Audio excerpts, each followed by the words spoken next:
Wyclef Jean, BKS1 Radio. Let's go. This is Essence Atkins, and this is BKS1 Radio. Hi, this is Melba Moore, and you're listening to BKS1 Radio. Yo, check it out. What's the deal? This the chef. Giving a big shout out to my peoples. Big KS, you already know what it is. Salute. What's up? It's your girl Monifa, and I'm hanging with BKS1 Radio. Hi, I'm Iyanla Van Zandt, and you're listening to BKS1 Radio. BKS Radio, baby. Hey, this is Jasmine Guy for BKS1 Radio. What's going on? This is Lamont Rooker, and this is BKS1 Radio. Shout out to BKS1, the best kept damn secret in the business. Hey, what's up? This is Raven Goodwin from BET's Being Mary Jane, and shout out to BKS1. Hi, this is Leon. You're watching BKS1 Radio. BKS1. God bless y'all.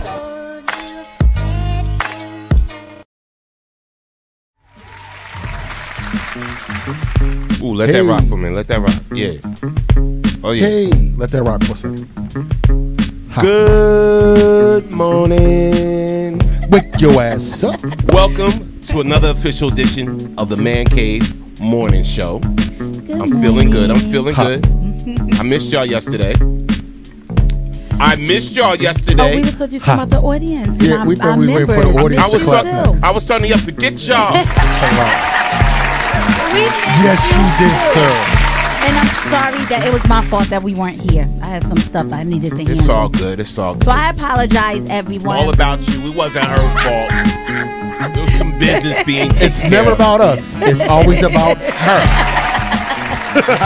First and foremost, salute to everybody on the Check in the Man Cave Morning Show, man. It's gonna be a good show. Hope y'all had your coffee. Yes, it's gonna be a good show. Oh, we got 2 days worth of stuff for you. And your tea. Well, yeah. Make sure you share it out to the world. Yes. Did y'all miss us? Oh, but first, you about to remember. Yes, but first, let me introduce the squad of the Man Cave Morning Show. Yes.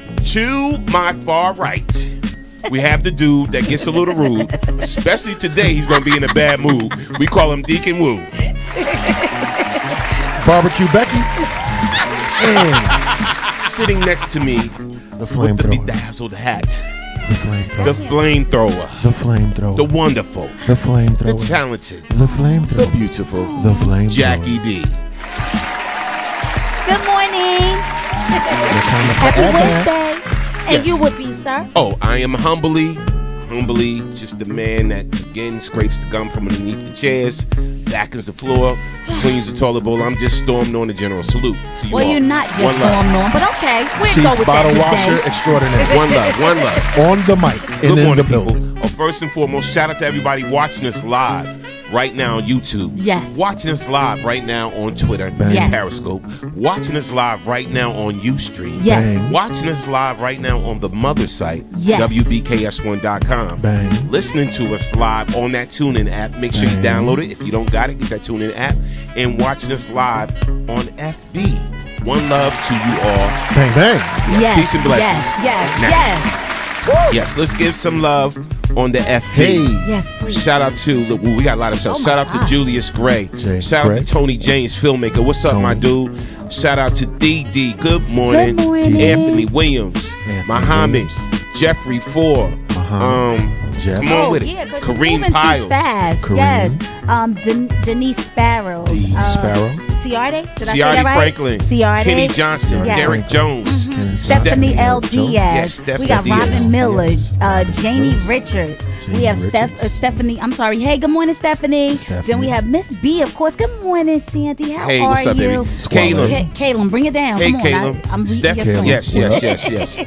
Oh, good morning, Patricia Shell Givens. How are you? Yes, Good what's up, morning, sis? Penny Turner. Good morning, Penny David Turner. Lamar Williams Jr. Yes. Good morning, Quane Pie Lady. Good morning. Good morning. In the house. All right. Good morning, Rayanne Cuthbert. Good morning. Rayanne, Good morning, what's Paul up? Joseph Williams. Good Joe. morning. Joe. Good morning All right. to you Did all. Did we get everybody? Yeah, one love, one love. D Yes. Skinner on the check-in. Salute.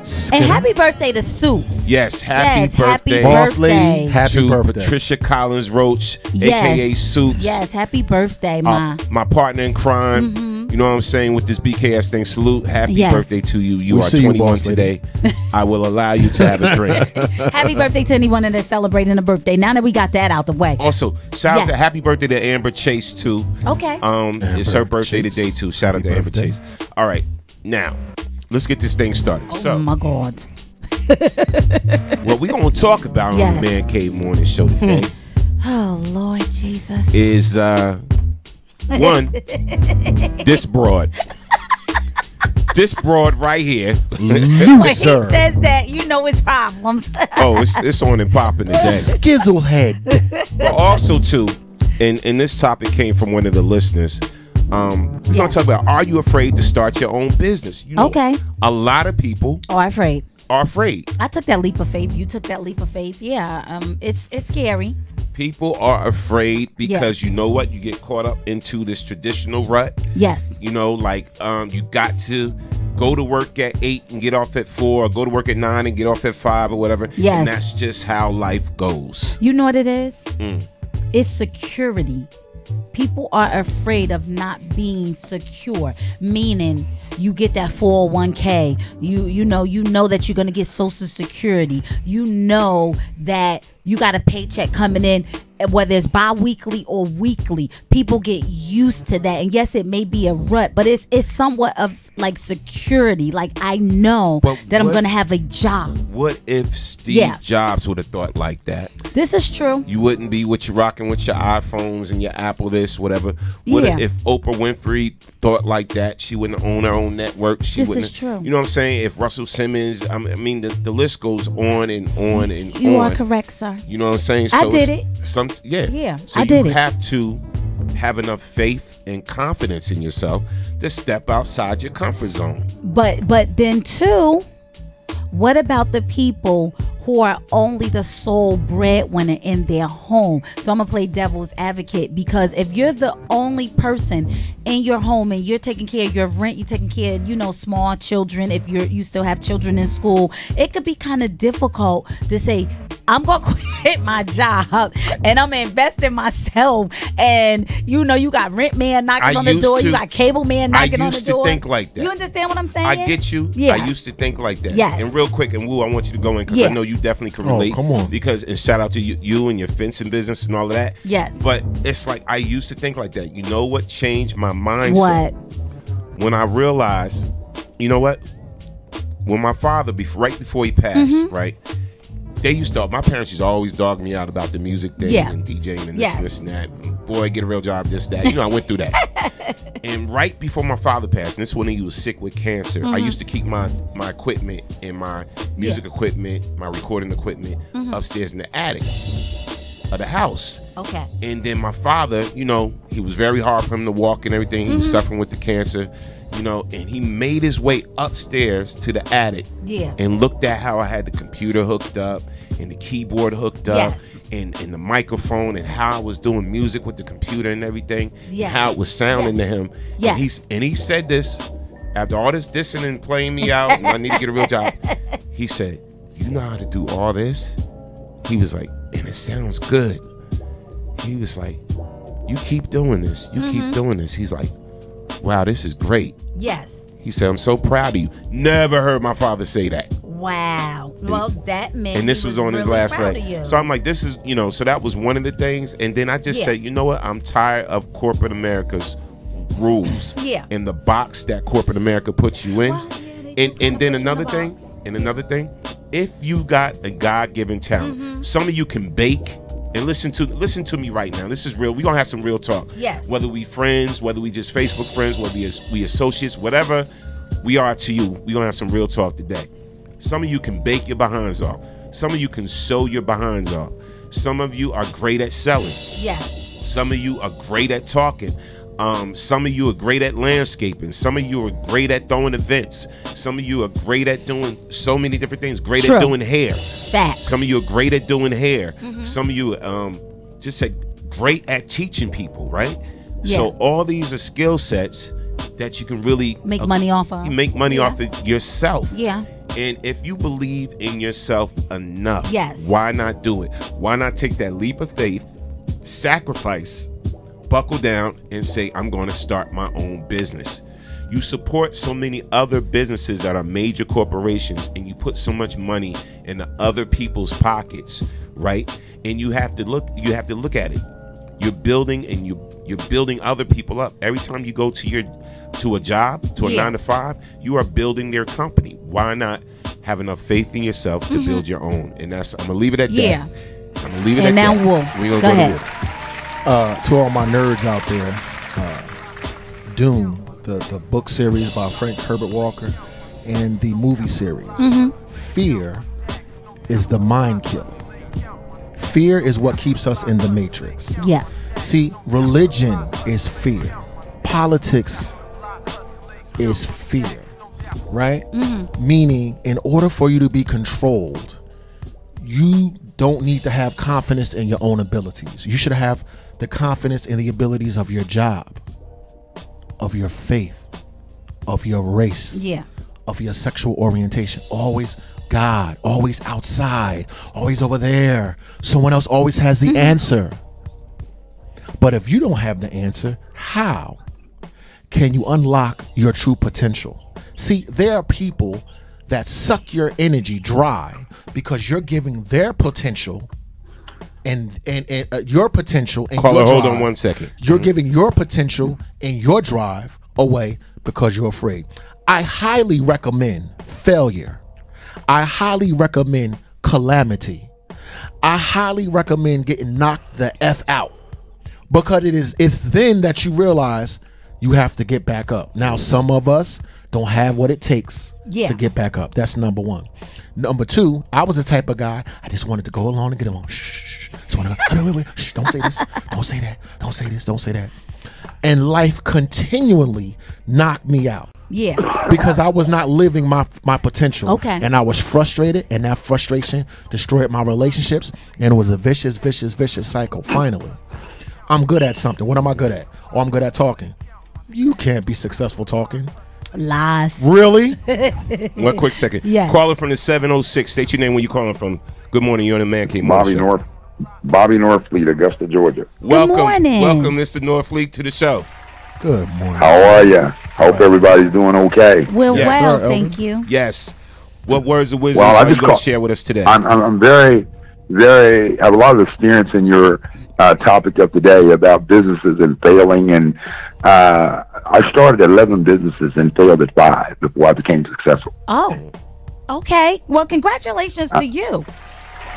11 You know, businesses. and it's just one of those things where you can't give up. I always tell my kids, don't tell me it can't be done. Tell me you don't know how. Tell me no one has shown you. Tell me people have told you shouldn't do it. But don't tell me it can't be done, because anything that you have a passion for that you would be willing to do for free if you could afford to do it, that is your business. Congratulations for giving them that little nugget, because Yes. you know how many people need to hear that sometimes.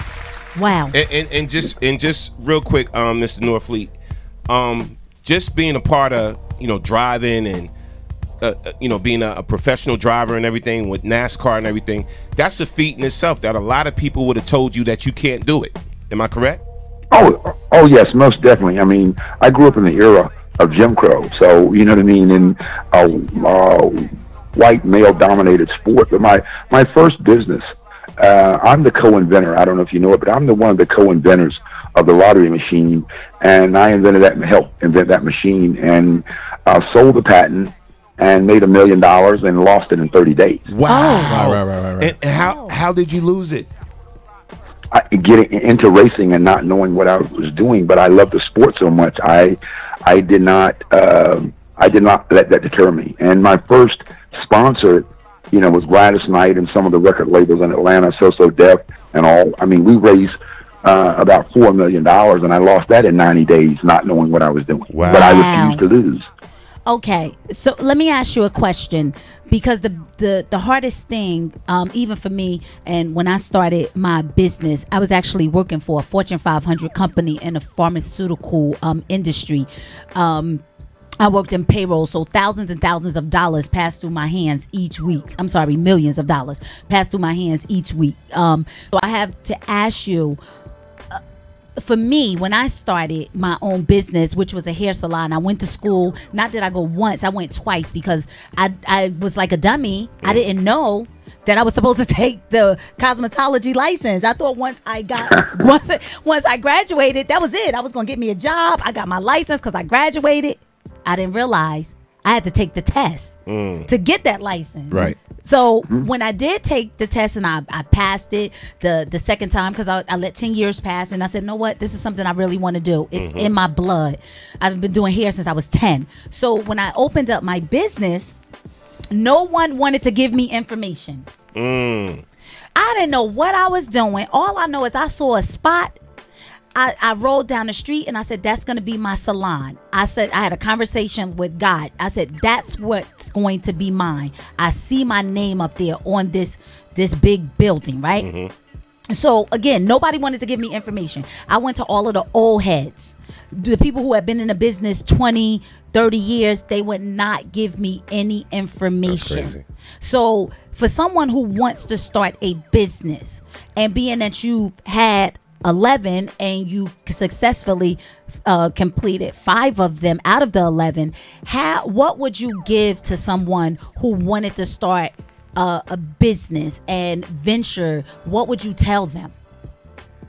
Is, you have to have in your heart. Is something you have to be willing to get up in the morning and think about, go to bed at night thinking about, learn everything you can about what you want to do. Where I failed is I was just so happy to be in NASCAR. I didn't look at the business end of it, and that's how I ended up failing. I mean, losing a lot of money in NASCAR. But, I tell people all the time, go for it, but learn everything you can about it. Be an authority on it. Once you become an authority on it, that's what you are. And, you're going to have the pitfalls. You don't know success if you've never failed. How can you enjoy or know success if you've never failed? I mean, you look at Edison, you look at, you look at everybody out here that has been successful, including Bill Gates, including Steve Jobs, and all of them. They failed. They actually failed. And that's what I teach my kids, and I teach young people all the time.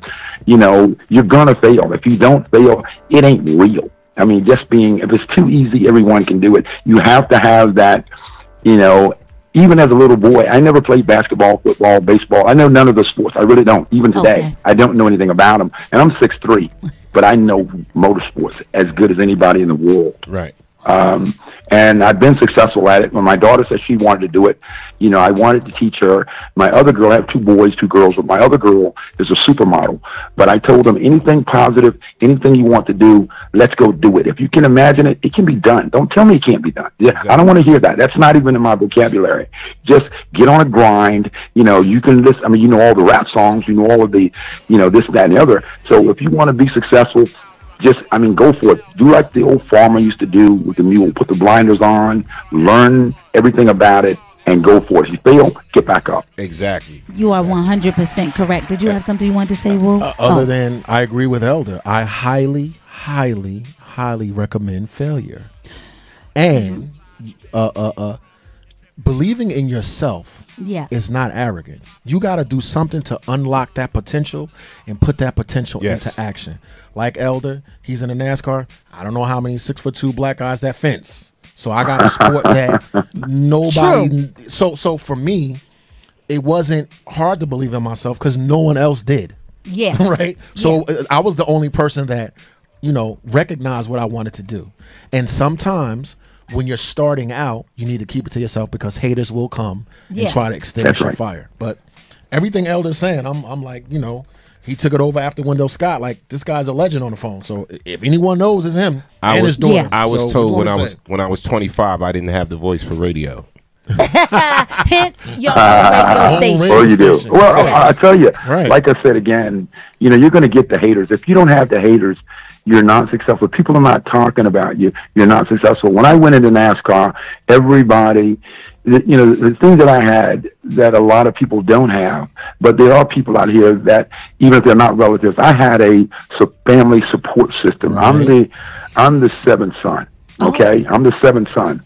So I mean, I'm the baby of the family, and my brothers and sisters. My mom passed away when I was very young. My daddy raised us, and he raised us to say, you know, I don't scratch where I don't itch, and I don't dance when I don't hear any music. Yes, sir. You know what I mean? Yes. I just go with what I know. That's right. I'm just a firm believer. When I went into NASCAR, everybody told me, you're not this and that and the other. I said, well, if I meet the qualifications, you can't stop me from coming in here. Right. This is what I'm going to do. I mean, I've always raced people that know me will tell you, you know, my first car I bought myself. I cut grass the whole summer, made $50, and bought my first car when I was 11 years old. Oh, wow. Oh. 11 years old. You know what I mean? You can't do that now, but back then, at 11 years old. And Wendell Scott was my mentor. He was my hero. He was everything. And I just said, this is what I want to do. I put the old blinders on, and I said, this is what I want to do. I mean, I have 2 degrees. I have a degree in mechanical, and I have one in electrical engineering. But I just love to race. I mean, it's just, a lot of times I would rather race than eat when I was hungry. Right. But that was my passion. And I tell kids, anything that you would be willing to do if you could afford to do it for free, that is your passion. Right. That is your business. And you can make money out of selling stop signs because people need them. Yes. Free. I like that word. Free. I say that often. If it's free, it's for me. I think that you should use your spirituality to find out who you are. Yeah. And once you find out who you are, that's where the potential is. I am a fencer. Okay. Fat and old, but that's who I am. I am a talk show. Like, see, when you're talking about expertise, I'm going to naturally want to get better at what I am. Of course. So if there's a new technique in coaching fencing, I'm not like, oh man, I got to take another class. Yeah. Oh man, another public speaking class. No, that's who I am. That's not arrogant. That is at a genetic level. Yeah. That's who I am. So if I can transfer what I am and what I love into giving back to other people. Yeah. Right. And into making money, I'm absolutely 100% unstoppable because no one can tell me who I am. Yeah. Hater. How you gonna hate on what I like? Hating on Santa Claus. There goes Santa Claus. I don't like Santa Claus. That's still gonna be Santa Claus. You know what? Please. And for, you know, you're a business owner as well as a father. Now, as a father, you know, trying to start your own business, a lot of people's, you know what I'm saying, like where they get afraid at and where they get this fear at is like, I got kids. Because they're the provider. I got kids and I gotta you know, pay this rent or this mortgage or whatever like that. I can't start my own business. What do you say to the people that are afraid because of those reasons? Well, what I say to them is, there's 24 hours in a day. You can sleep, but also there's no such thing as you don't have time to learn and master your craft and understand. Where we as people of color fail, we don't understand the business of business. Don't understand the business of business. 100% correct. You know, we make it all about, even if you're a person in a hair salon or if you're a doctor or an Indian chief or whatever you may be, we understand the craft, but we don't understand how do you monetize that. How do you monetize it? And that's what a lot of times we fell short. And the reason we do is no one has ever taught us how to monetize what we know. What we know, you can't beat us at what we know. I mean, just bottom line. You can't, if we know something, it's very hard for us to beat us because we understand, but no one has ever taught us. This is like Wall Street. How many black people that sit around the table and talk about stocks and bonds and Wall Street and this and that and the other? Because, we were never taught that, because our parents were never taught that, because their parents were never taught that. True. But once you understand the business of business, then this is what I taught my daughter. You're a very good race car driver. She's better than I was at her age. But then I taught her, let's make it a business. If it's not a business, it's a liability and it's a hobby. And you can't make money like that. If you're going to make it, let's make it where it's, the average driver in NASCAR, just being real, the average driver makes more money than Kobe Bryant. Oh. Wow. Oh. And you know what? I never knew that. That's a fact. That's not fiction. I've seen drivers come in, for an example, never won a race and walk away with $500 million. Oh.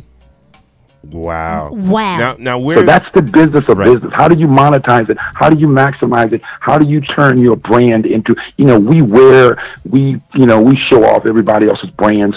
What you do, what I tell my kids is make yourself a brand. If you're not a brand, then you're someone else's brand. Oh my God. You speaking correctly, right? You're saying what a lot of people need to hear, even for me myself, because it's funny that Norm brought up this topic. Within a couple of days we try to talk about what we're going to talk about the days following. So when he brought this up, and the reason I'm saying this is because I shared something with him. I said, Norm, I said, listen, I love you, but I have to get a job. So he had this raised eyebrow look like, what you mean? Because he knows my grind. He knows my hustle. And I said, I got to make sure that some of the bills that I have are taken care of. I said, behind the scenes, because I don't want to be homeless, right? Then I looked at her like she was crazy. He looked at me like I had 3 eyes. Because I'm like, you're sitting on 3 different brands yourself. You know what I'm saying? You're sitting on 3 different brands yourself. So he kind of scolded me, sir. Yeah, my thing is, I'm like, you're talented at this, you're talented at that. You're not utilizing my full potential in your platform properly. Yes. You're not utilizing your platform. I get up every day. This is all I do. Yes. Right? So this is all I do. So the example is right in front of you. And this is what bothers me, because you got to start thinking outside the box, and you have to believe in yourself enough to take yourself to that next level. Because again, the standard thinking is, I get up in the morning, I go to work 9 to 5, I get off work, I eat, I sleep, I get up in the morning again to go to the 9 to 5. Yes. And that's implanted in people's mindset. Yeah. You know what I'm saying? And it's like when you're talented and you have a gift, especially a God-given gift, as you do, you have to maximize that to its full potential. I would be disingenuous if I didn't bring up certain things. We got the right to vote, I think, in 1964. So when you're dealing with African Americans in particular, you're dealing with a peculiar set of people who have been locked into a certain mindset. A certain matrix of thought that is very difficult to get out of. Now, I'm by no means making excuses, but see, when you're competing against a group of people that have been in business for hundreds of years, and for those hundreds of years they got the capital freely, right? Let's be realistic. Not that I'm trying to discourage anyone, but when you're talking about hundreds of years of free capital and business thinking, and now you're talking about us with starting in like the 50s until now, that's not long. So what you're seeing is the birth, the rebirth of black entrepreneurship, because we remember Black Wall Street. Yes. Okay. And we remember after slavery, when we got freed, there were a lot of like freed black men and senators and congressmen, and that was destroyed.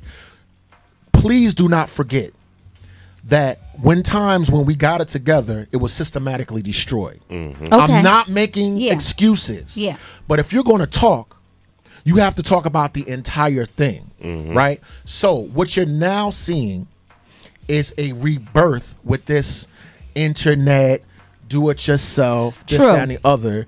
You don't have to do what Elder Norfleet did. It's not going to be as difficult. But let me tell you something. For everyone within the sound of my voice, we have to make sure that we begin to change our thinking. Because let me tell you how I was raised. You get that education and you get you a good job. Right. And don't just say like, oh, that's ridiculous. Yeah. Like the intellectual goes to a white school and his idea of success is to go to a white company.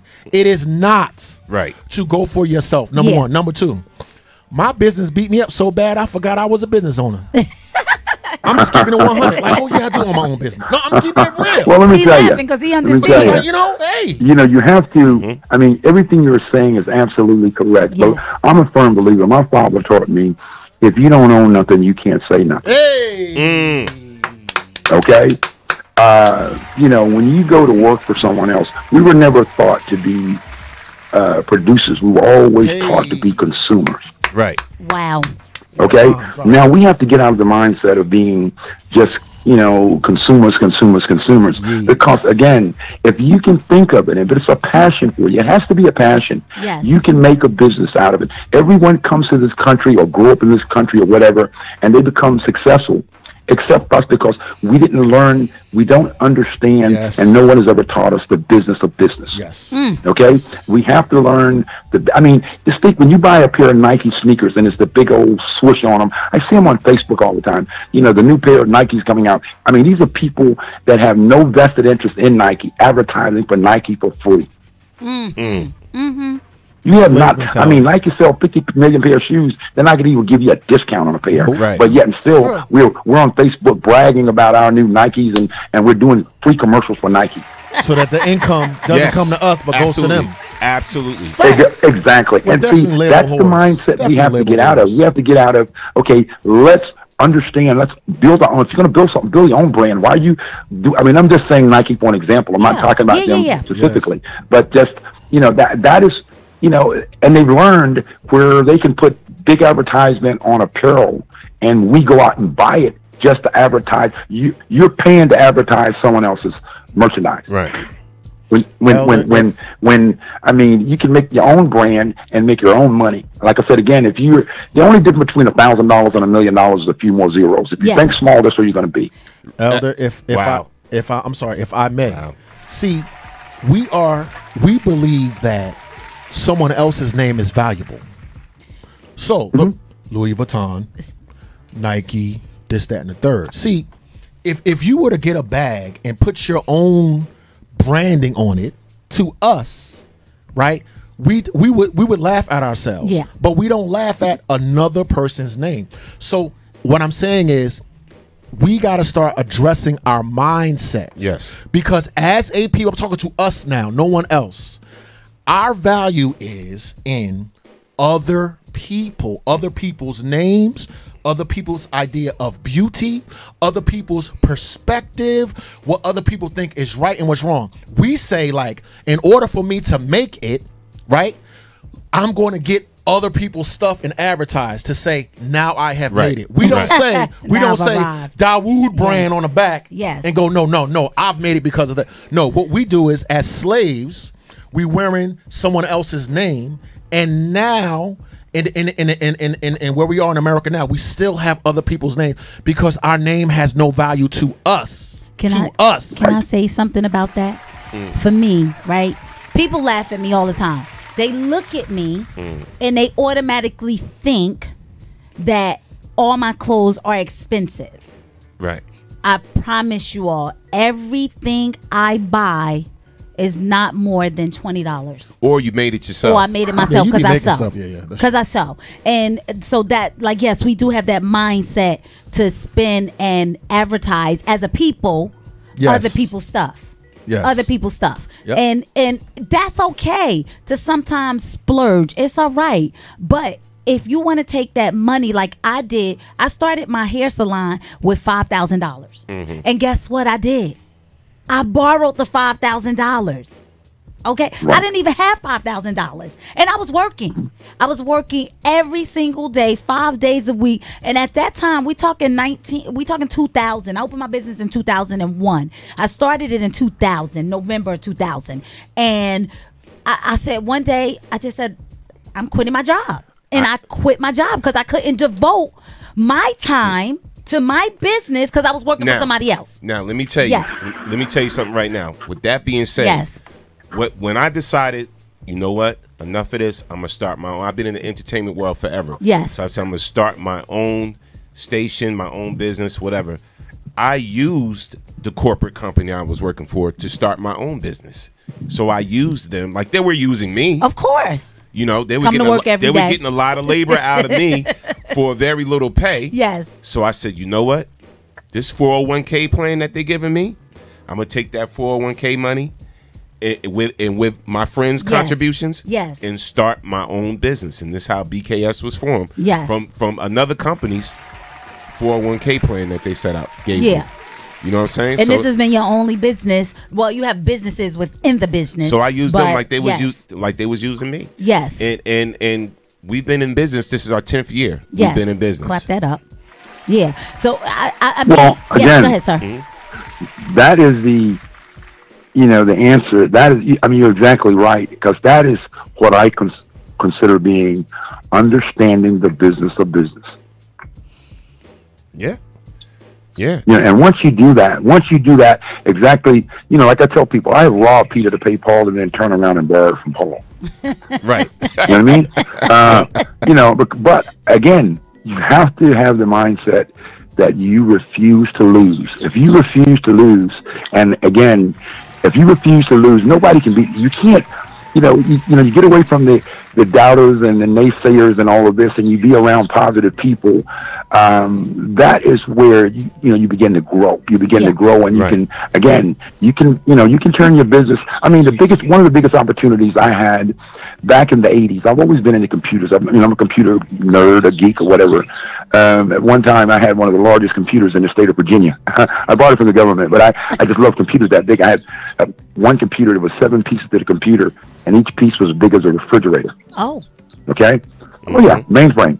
But like I said again, I just never ever, had put in my mind that it cannot be done. I've always had in my mind, because I was taught that. Like I said again, I'm from Virginia. My father raised 8 kids, 7 boys and 1 girl by himself, and he's always taught me that it can be done. Just own something. If you don't own nothing, you can't say nothing. Just get in your mindset.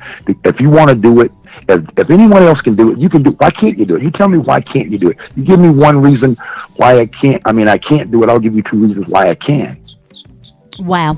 You are 100% correct, sir. If the spark, I would say, with respect, Elder, are you spending an equal amount of time? This is how you start. Working for your dream as you are other people. So that means a lot of sleepless nights for me right now, for instance. So if I'm working 40, 50 hours for the job, am I working 40 and 50 hours to myself? Yeah. Learning business. Yes. No, I'm not. But I'm trying to get there.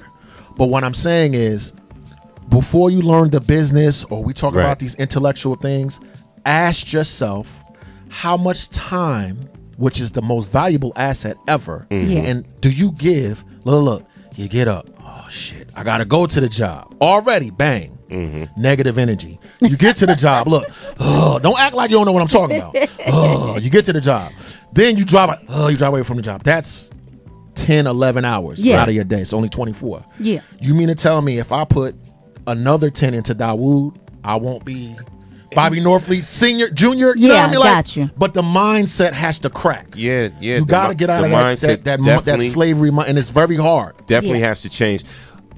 Man. Yes. Mr. Norfleet, we want to thank you, sir. Thank you so much for sharing your knowledge and your wisdom on the Man Cave Morning Show. Today, we appreciate you entirely. We got to get you and your daughter on the show together. For sure. Yes, sir. Okay. Whenever you guys come up here. Yeah. I appreciate you taking the time to listen, and again, and also I tell people, don't be afraid to ask for help and to ask people, older people, or it can be younger people, because a baby can teach you something. You look at Mark Zuckerberg. Oprah's been doing what she's been doing for 20-something odd years. Yes. Mark Zuckerberg has been 10, 12 years, and he has 10 times more money than most of us have. You know what I mean? So, it's again, I really appreciate you taking the time to listen. And anytime, I can be of help, just, hey, reach out. Thank you so much. Thank you so much for joining us. What an honor. Have a great day. Have a blessed day. Respect, Elder. Whenever you call, it's your show. Trust. So I want to say this. Can I say this real quick? Yeah, that was unplanned. No, because you took it right out. I was going to say, how surprising was that? Him listening to the show. See, listen, you guys will get it all here on the Man Cave Morning Show. I'm telling you, that was a blessing in itself. So for those that are listening and just tuned in, we were on the phone with professional NASCAR owner. His daughter is a racer, and he was a driver as well. And that was Bobby Norfleet, and that's his daughter Tia. And just a lot of y'all don't know that she made history. Yes, I know that. Licensed. Yes, NASCAR. I didn't know that was her dad. African American woman licensed NASCAR driver. I didn't know that was her dad. This is so weird. I didn't know. Do me a favor, yeah, guys, nice. Do your Googles Yes. because Wendell Scott, which the movie that Richard Pryor was in from Grease Lightning, was the first licensed NASCAR driver. Bobby took the shield from him. Like Wendell gave it to from the first pioneering spirit. Yeah. He learned directly from Wendell Scott. Okay. And then Bobby started driving, and then now his daughter. Yeah. So the lineage is like crazy. impeccable. Listen, Understand who you're talking to. This is what I want to say when it comes down to business, and I shared that little bit, and I do understand what Norm is saying. Let me tell you, I took the leap of faith not once but twice because I was a business owner of 2 businesses, and I had someone. Support is everything. Let's just be clear about that. We got to talk about support. You have to have support. Yeah, you do. Now, I don't recommend you quitting your job and you got bills and kids because you're going to be homeless. I don't recommend that. So you're going to start off slow, okay? Don't just, jump out the window. I get it. But it's a degree.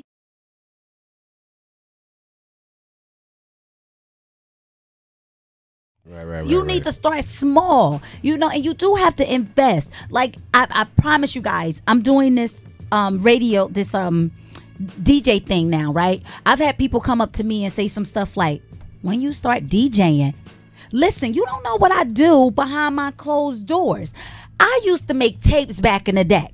And then it went from tapes to CDs for people. So that's where it started. And one day I woke up and I said, I'm one DJ because I'm really good at it, but no one knew because I never told anyone besides the people that was getting my music. Who did I have behind me? My husband.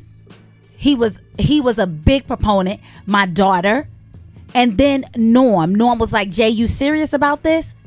I'm going to help you. He didn't even question it. He didn't even say, so what you need to do is get around like-minded people. If you're around naysayers, and people who don't want to see you succeed, or people who are afraid that your success is going to make you a winner, get away from those people. If the people you are hanging out with, right? If you have a business, right? If you're selling cookies, I'm going to give you a simple scenario. If you're selling cookies and you hang around with 5 people, and those 5 people are not buying your cookies, get some new people to hang around with. Say that. Yes. I'm going to say that again. Say it again. If you make cookies for a living, just say you sell cookies, and you hang around 5 people, and those 5 people are not buying your cookies, hang around some different people. This is real talk. Let me just say that, because when I had my salon, I used to have people coming to me, family members wanted everything for free. I'm sorry, I can't pay PSE&G on free. I just want to underline score something you both said. Number 1, you do have to have someone see a spark in you as well. Long as I've been fencing, it never occurred to me to teach it until a very good friend of mine said, hey, we're working in the school system. And he said to me, you're our next fencing coach. I said, what? I've never coached before in my life. He said, well, I've observed you. This is who and what you are. So it didn't occur to me. It took another person to shock me into, oh, yeah, you're right. Now, am I better now than I was then? I had to learn. Yeah. Even though this is who and what I was, like you guys were saying, I had to learn the business. Yes. That's 1. Yes. Number 2, if you're going out on your own, the people, for the most part, that are closest to you are not going to support you. Norm says this all the time. Did I see all 5,000 of my Facebook friends at the club last week when we was throwing down? Yes or no? Like that I went to my, like, hey, I'm here, support me. No shade, I'm just talking now. Everybody that I shouted out, like, yo, I'm doing this thing, let me tell you something. You're going to have to believe it for yourself. Yes. When you're successful, that's when your friends and your family will come back. Of course. Strangers are going to support you quickly when you're on your grind. Quickly. Now, don't be mad, but always remember, when you do become successful, you got to understand that a lot of times strangers are going to love you and support you more than. Once you become successful, I see it now. Hey, cuz, hey, Jackie, you know my cousin. Well, when I was asking you to support me, then wait. Then you go, I don't want to mess with you. Jackie thinks she's so. Oh you didn't support me when I was begging for support. I get that all the time. Let me tell you something right now. Besides myself, yes. and I've been DJing for years. Yes. But I have a lot of friends that DJ as well. Mm-hmm. I have a lot of friends or whatever.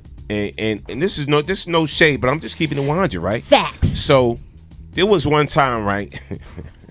I can't understand when he laughed like that. BLS, right? WBLS was playing this song. And then I went on BKS, our station. We were playing the same song, right? Okay. I seen like 5 posts come up. Oh, girl, these are people I know, friends of mine that I know, right? Yo, you got to go to BLS right now. They rocking out. They playing that new Vivian Green joint. Blah blah blah blah blah. Right? When you was playing it, we played the same. We was playing this, and we've been playing it because that's what we do. When Vivian first came out, she shot the record to us, right? Because I know a lot of these people that be on the air personally. Of course. So we was rocking. We was playing the same. They was sharing it. Oh, BLS is jamming. Blah blah blah. Listen to BLS. These same people I've never seen share out a post. Like a post with us. People I've known for years, went to school with, the whole 9. Facts. Rocked out with, you know what I'm saying? Facts. I'm like, wow. Facts. But then when we come on live, right, I see strangers, people I never met personally. Yes. Never met personally. From different parts of the world. From different parts of the country and the world. Shanna, go to BKS1 Radio. Man Cave Morning Show's on right now. Right. Oh, they rocking out right now. They doing this. Yep. Oh, they talking about this topic. Yes. Strangers. And like where my friends list is empty. And some of my family is guilty as well. And I'm sitting up here like, wow. Listen. But do I get upset? No, because you know why? Then the people that are focusing on what we're doing, and supporting us, I make sure I tune in more with them. Yes. And I get to know them and people they know. And then the people that they know get to know us. And this is how you expand and you grow without your own family and friend support that you really cannot depend on. You cannot. When you're operating a business. And that's just real talk. This is just truth. Can I say this to you? So I tag a lot of people. And the reason my cousin John Booth, real quick, always supports. Oh, of course. Let's cut that up for him. To death. So I'm going to say this. I tag a lot of people, right? And on everything that I hold near and dear to my heart. I have a cousin, and you guys might have seen her in the chat. Her name is Raynell Dorsey. She married my first cousin. So I tagged her, and I promise you, and she's not biologically blood, but she's my blood. She's an avid watcher. I don't even hang out with Raynell like that because my schedule is so busy and her schedule. But she's an avid listener. I tagged her one time. She'll inbox me and she'll say, "Cuz, what y'all talking about today?" Right. This girl is equally busy. Right. And she supports me. I don't even have my own support from my blood. And I think that's crazy because a lot of times that I'll go to different events, I'll have strangers come up to me and they'll be like, "Oh girl, I love what you're doing." When I started this DJing journey, right, I had someone who I thought was my friend. I've known this person all my life. You know what she said to me? Her attitude was, "When you start DJing, I didn't even know you did that." But it was how she said it. It wasn't what she said. It was how she said it. You just started yesterday. It's just the fact you support. You support somebody that you call your friend. And listen. You support somebody that you call your family. And this is what we got to get into the habit of doing. Everything that she gives, I'm there. And another reason why people are afraid to start their own business. And she's never been to anything that I've been to. Now, so I'm a big proponent on supporting people businesses. I'm big on whatever your business is. I don't care if you're selling ice cream on a cone on a corner. I'm going to buy from you because I'm supporting you. I'm supporting your business, but you won't support my business. Now, one of my very good friend, Paul Joseph Williams, calls the show all the time. Yes, he's one of my best friends. Yes. Is he my blood? Right? Yeah. Is he he is my family. Do you understand what I'm trying to say? So yes. I have people in my family are very active in politics. Some are in entertainment, some are into law, some into whatever. Yes. Right? They listen to the show, right? But they don't connect and loke up with me. Yeah. Now, that's one thing.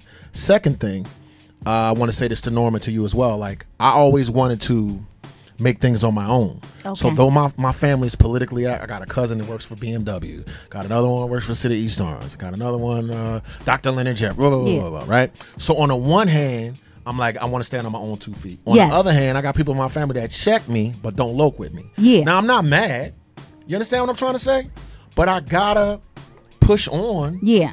For what I feel is right, which is this station and what I believe in. And your business, your other business. Right. Yeah. But these are people that can just call me. Yeah. That don't reach out when I'm trying to push. Something like, hey, can I get a sponsorship on the show? Do you like to advertise?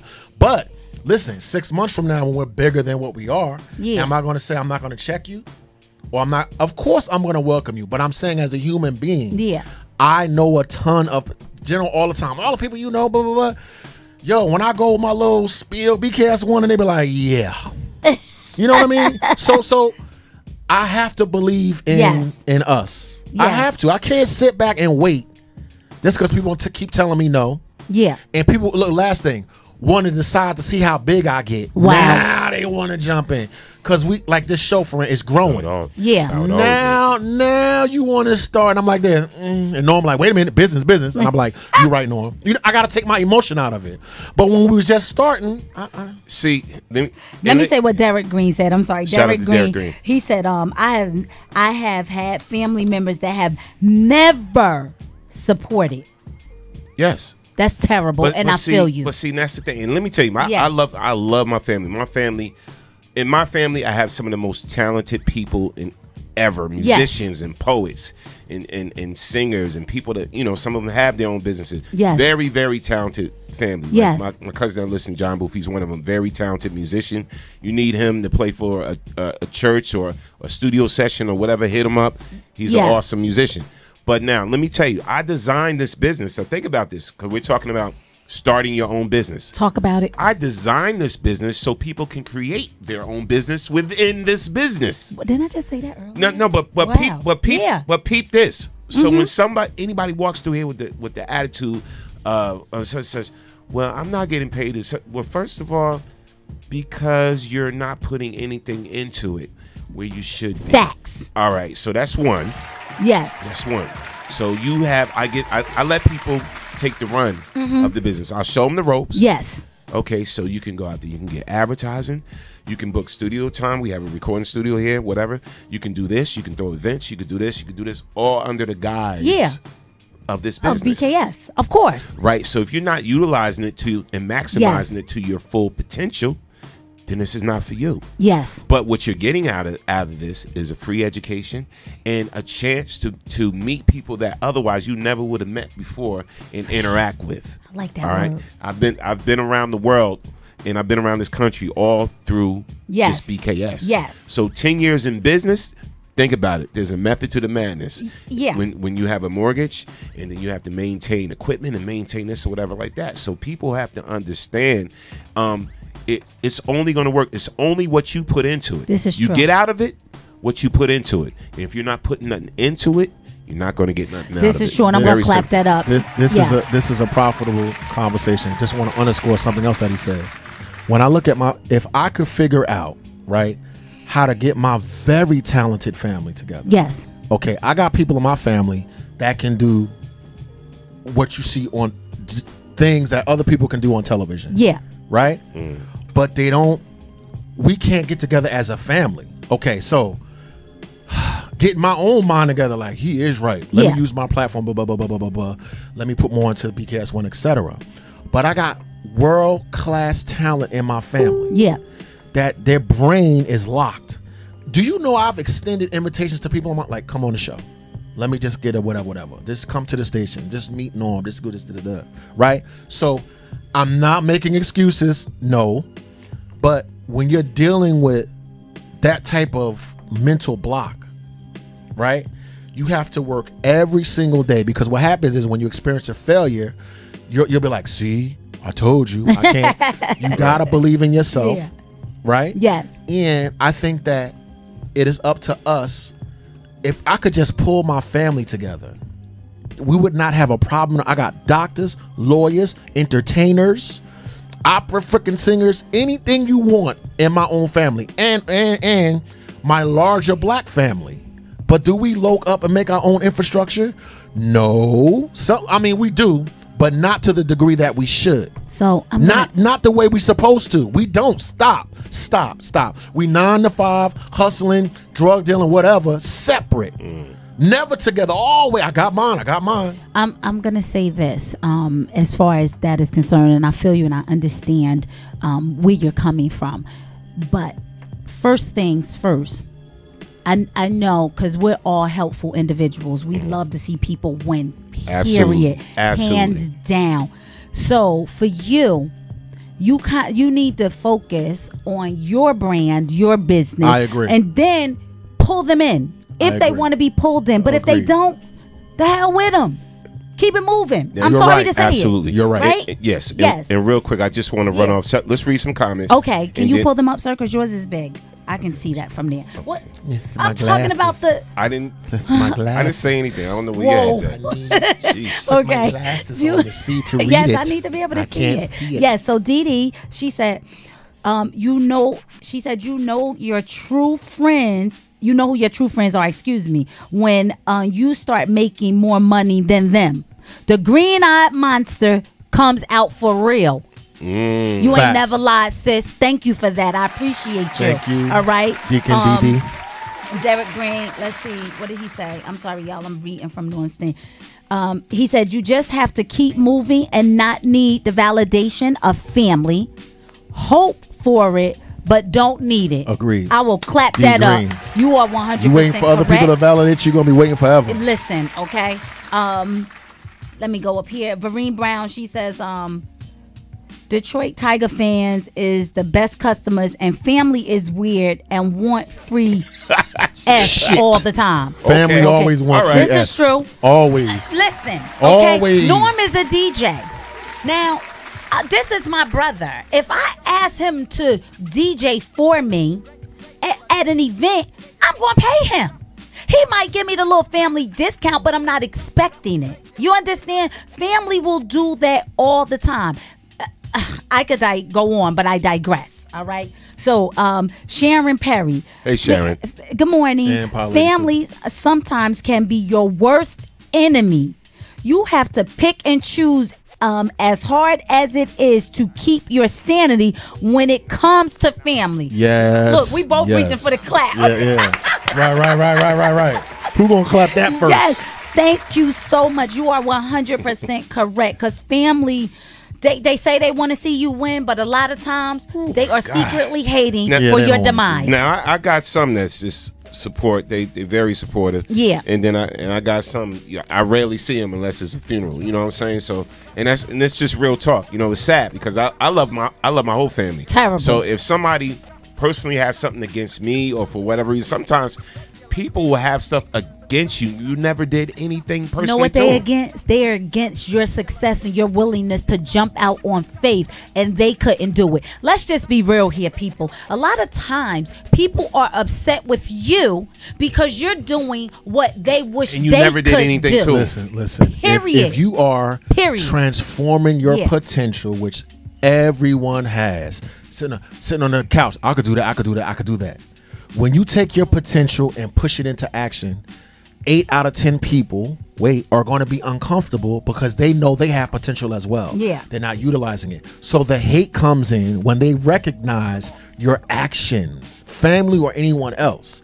The key is putting what's in you and getting it out and moving forward. And it makes people uncomfortable when you do that. Right. You know what? And it's funny, man. I'm a funny type of dude when it comes to this. I actually get sad when I see someone with a lot of potential that don't believe in themselves. Okay. And they don't utilize that potential. Okay. And they give up on themselves and they settle for that 9 to 5 in the mediocrity, and they know they're unhappy and they're uncomfortable with what they're doing. Yes. You know what I'm saying? It's like, it makes me sad, and I see that a lot. So many people that walk through these doors of BKS have so much potential as far as to do whatever, right? And they get caught up. Again, they get caught up in the wrong brands, stuff they've been seeing, for whatever. Instead of trying to build their brand within a brand. Okay, got you. Feel me? Yes, no, totally. You hear what I'm saying? I heard Instead of trying to build their brand within Yes. a brand Yes. and grow together. Yes. I heard you. Let me clap that up for you. I think that we can't neglect spirituality. I got to use myself as an example. I don't want to be the one making excuses, but your mindset is so powerful. I'm going to use myself as an example. For the longest time, I thought I wasn't intelligent. You dig what I'm saying? Like for the long, and people are like, oh, you're smart though. You know how to talk, blah, blah, blah. When you grow up and you're told that you're not, and you never really know anything else, you believe it. So I want to make sure not to bring the show down, but I want us to talk about the entire issue, not just one part. The alpha male, hard driving. You got to do what you got to do. If you don't have self-belief in yourself, the world will tell you, A, you're right, you are nothing, B, you're arrogant. Yeah. One day when I was sitting in a room with some PhDs, like, do you know I just got a high school education? And one day I was like, I had to stop and say, wait a minute, hold on. Either I'm intelligent or I'm not. Okay. So now what I'm going to do is I'm going to carry myself with who I am. Because this is how I used to carry myself. I dropped out of Rutgers. That's how I used to carry myself. No, I'm serious. Then I put my head up and said, I'm an intelligent being. First thing that happened, you're so arrogant. You're so this. You're so that. You could never make it. You could never this. You could never that. If I didn't change my mindset, this is what I'm trying to, this is what I want to just underline. People have got to use their spirituality, and practice, right? And self-affirmation. I am this, I am that, I am that. A lot of us tell ourselves what we're not, right? Yeah. So when Norm says he's sad for people that don't realize their full potential, do you know the type of negative talk that people say? I'm not this, I'm not that. I'm just an addict. I just been out of prison. People always make decisions based upon fear, guilt, and shame because they've been taught that fear, guilt, and shame is religion, is God. It makes you more pious. It makes you important. You gotta suffer. No. You believe in God, then believe that God put something in you that is good, and say, I am, not nobody else, not God or the devil. I am going to take what I have and do what I have to do. Absolutely. Yes. Period. Yes, I totally agree. Just like Norm stepped out, and a lot of our listeners and avid watchers, they stepped out on faith and dealt for their own business. Let me tell you. Shout out to the pie lady. Yeah, shout out to the pie lady, and I'm gonna read a comment from her. Pie lady. So this is the thing. When I decided to step out on faith, as far as getting a business, I'm not gonna lie, I definitely was this much afraid, and the reason I was this much afraid was only because I was leaving something that was secure, that I was going to be getting every single week. But let me tell you, when I started my hair salon, and I do a lot of things, if y'all have listened to me, I believe in reinventing myself because I'm good. And this is not being arrogant. This is being truthful. I am good at a lot of things. Whatever I touch, if I'm passionate about it, I make it happen because I'm just good, period. I can't sing, so I got to have some type of talent, right? So when I stepped out on faith and I got my salon, this is what I did. The first thing I did, I went and I bought used furniture from a used place. They sell new furniture and used, but I got used because that's what my budget could allow. It was $5,000. I couldn't afford to get me a $25,000, $50,000 salon, and the space was little. So when I did that, you know what I did? I didn't even have any customers. And I'm going to tell y'all something. It was 1, 2, 3, 4 salons. Literally, I crossed the street. It was 2 over there. And it was 1 around the corner plus me made 4. I didn't care nothing about those salons. And I'm going to tell you why. Because they wasn't me. There you go. Let me clap They that wasn't up. me. That's how I feel about They a lot of wasn't me. things. That's how I feel. And, I didn't care. And you know what? I'm gonna catch some heat right now. Here we go. From my wife. And this is real talk. Yes. So I'm gonna talk about Mrs. Sandy Bradley real quick. And I'm not playing you out, but you know I keep it 100. Here we go. I already know what you're gonna say. No. I know what you're gonna say. Go ahead. Let me tell you something. So a lot of times, right? I get on her, whatever like that. No, we don't need to spend this money for this. Blah blah blah. I thought you were talking about her business. No. Listen, I'm about to go into that. But, she'll be like, oh, no, come on, we need a vacation. We want to take a trip, blah, blah, blah, blah. So I know vacations and trips cost money. Yes. Right? Hello. So I'm always like this with, when it comes to money, I'm like, what can we do with money to make more money. Of course. This is me. This is how I think all the time, right? So I'm like, so I would rather if the store, put it this way, if a store sold bean pies for $50 for a case, and Pie Lady said, you know what I'm saying, well, I got you. Yes. $25. You always talking about whatever. I'm going to go to Pie Lady. One, of course, and two, as you should. I'm going to support. Now with my wife, she'll be like, all right, I want to spend this. I want to get this. I want to do that. I want to go on this trip. I want to do this. I want to do that. We're going to take this flight, blah, blah, blah, blah, blah. And I'm like, okay, babe, you just talked about $2,000 that you're going to take out the account when you can invest that in your business. And I get it. You know what I'm saying? You with the security of a business that you've been at for years and years. So you got that security, but you're talented. You're talented as hell. Yeah. You know, like she's a dope event planner. If you need an event planner and somebody that can decorate for your event or whatever like that, my wife is the person to call, right? Yeah. So I'm like, start investing in your business because you're talking about retiring. You need to invest in that mac and cheese that everybody keep talking about. No doubt. But listen. So I'm like, start investing in your business because she's talking about retiring, right? Yes. So start preparing now for your retirement. Yes. And how you do that is little by little investing in stuff. So I see her now, she's buying some things or whatever like that. But I'm like, no. Start ramping it up.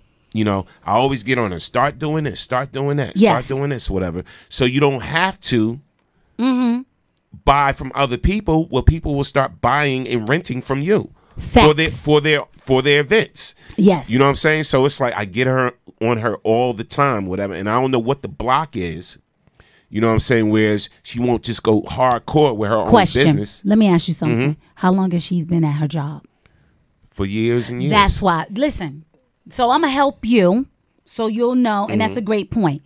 When people have been at their jobs and when I'm talking jobs, I'm not talking your job, something you're passionate about. Because a job, when you're working for somebody else, you're not passionate about that. You're just going there because you need that check to pay those bills. So when she's going to that job, one, because it represents security. You understand? She's been there for years. It represents security. And it's kind of like a child when they have that pacifier, that beanie, whatever you guys want to call it nowadays, and you take it away from them. It's like they go through withdrawal. So she's holding on to that because it represents security. She's been there before you and her even got together and got married. So she's afraid to let that go, and I don't blame her. But I understand. Go ahead, Will. Go ahead. I'm done. I'm just all I'm saying is sometimes you have to sacrifice things. You know what I'm saying? Let me tell you, I love the party, and actually I'm gonna say this. I didn't really like to travel before I met my wife. I didn't like to travel because you was always working. Yeah, I was always working. Vacation wasn't my thing, whatever like that. And I loved to go. I know it's time for it and whatever like that. But you know what I'm saying? It's like we got time. Yeah, we got time to do all that. Yeah, save, build your brand, babe. You know, and I'm speaking to my wife right now. Build your brand. You're great at what you do. You're very talented at it. You'll take something from the dollar store and make it look like it costs $100. Yeah. You know what I'm saying? $150 or whatever. You know what I'm saying? You got that gift. That's your knack. That's your natural gift. Take that and elevate that and then get what you're worth for it. Yeah. You know what I'm saying? Because a lot of friends and family gonna be like, hey, can you decorate this? Can you do this? Can you do that? No, get what you're worth for it. Yeah. And that's all I'm saying. Like, I got friends all the time that know I'm in the business of promotion and marketing and advertising. This is what I do. Yes. You know what I'm saying? And they be like, oh, Norm, can you talk about my my soon as you buy a packet or my product on your show and blah blah blah, and can you do this and can you push this out there? Yes. Come on, my boy, my dude. And I'm like, if I'm really your dude, invest in me. You'll be like, send me that ad package. Yes. Bro, whatever like that. Of course, I'll work something out with you. You know what I'm saying? But we got to stop looking for the handout all the time. You know what I'm saying? If Pie Lady gave me free pies all the time, whatever like that, Pie Lady would be broke. Say it again. You feel me? So I know, and every now and then she'll hook me up or whatever like that. Yes. But it's okay to pay for those pies if that's your friend and if it's somebody you're trying to support. I support people all the time. Do they support me? Absolutely not. But I'm going to keep supporting because that's just me. But one day, hopefully, they will come around. If I wasn't physically lazy, I would take a fencing class from Dawu. But I'm not going to get up there and all the stuff Dawu do with that little fencing thing, whatever like that, because I'll be tired like in 5 minutes. I ain't gonna lie, I'll support you if it's a kid that can't afford it, and it depends on how much it is, because I got my own kids. But I will support you if it's somebody that really can't afford it. I will do that. Know why? Because it's investing in you, and as a friend, that's what I should do. Period. Family, thank you. Shout out to Urban Fencing. If you want to learn how to fence, I'm your man. I wish that I could take calamity and failure and put it in a bottle. The only I began to realize my potential because I got sick and tired of being sick and tired. Okay. So what I want to figure out is it took the death of my father and a lot of other things, which I've talked about on this show a long time, to make a switch go off. And when the switch goes off, other people that got a little screw loose, like you and him, when you can see it in somebody's eye. Right. You dig what I'm saying? Yes. Oh, I lost my whole family. Oh, when I was homeless. You really think I'm gonna sit on this job unless you keep talking to me that way? Yeah. Oh, there's something that I want to do in my heart, like talk on this microphone. I think I'm gonna have to do that, and the Rocky music starts playing. I'm telling you, like a soundtrack goes off of my head. I don't know why. For me, right? Yes. I didn't listen to my grandmother that said you can do and be whatever you want, and I love you. And I said, no. I didn't listen to her. I listened to other people in my family. What happened to me was I was so broken. I was like, I'm going to die or I'm coming back. I choose to come back. I wish that I could bottle that moment because it is that moment that rebirthed me. That's why I'm sitting here. That's why I don't sleep as much as I should. That's why I'm on the ish that I'm on now. Yeah. I wish that I can impart to my young children, you're going to fail and you're going to succeed. But for me, I had to fail so bad. Yes. It's like everything had to be taken away. Yeah. I had to lose, and I mean everything, to living in I know I've told the story before, forgive me. What I want to do to young people, you don't have to get that far. Right. Why don't you just believe in yourself now? Don't be 47 and bald and fat talking about, ooh, I want to be on the mic. Why don't you do it at 12? Yeah. But for me, maybe not y'all. It took so much. Listen.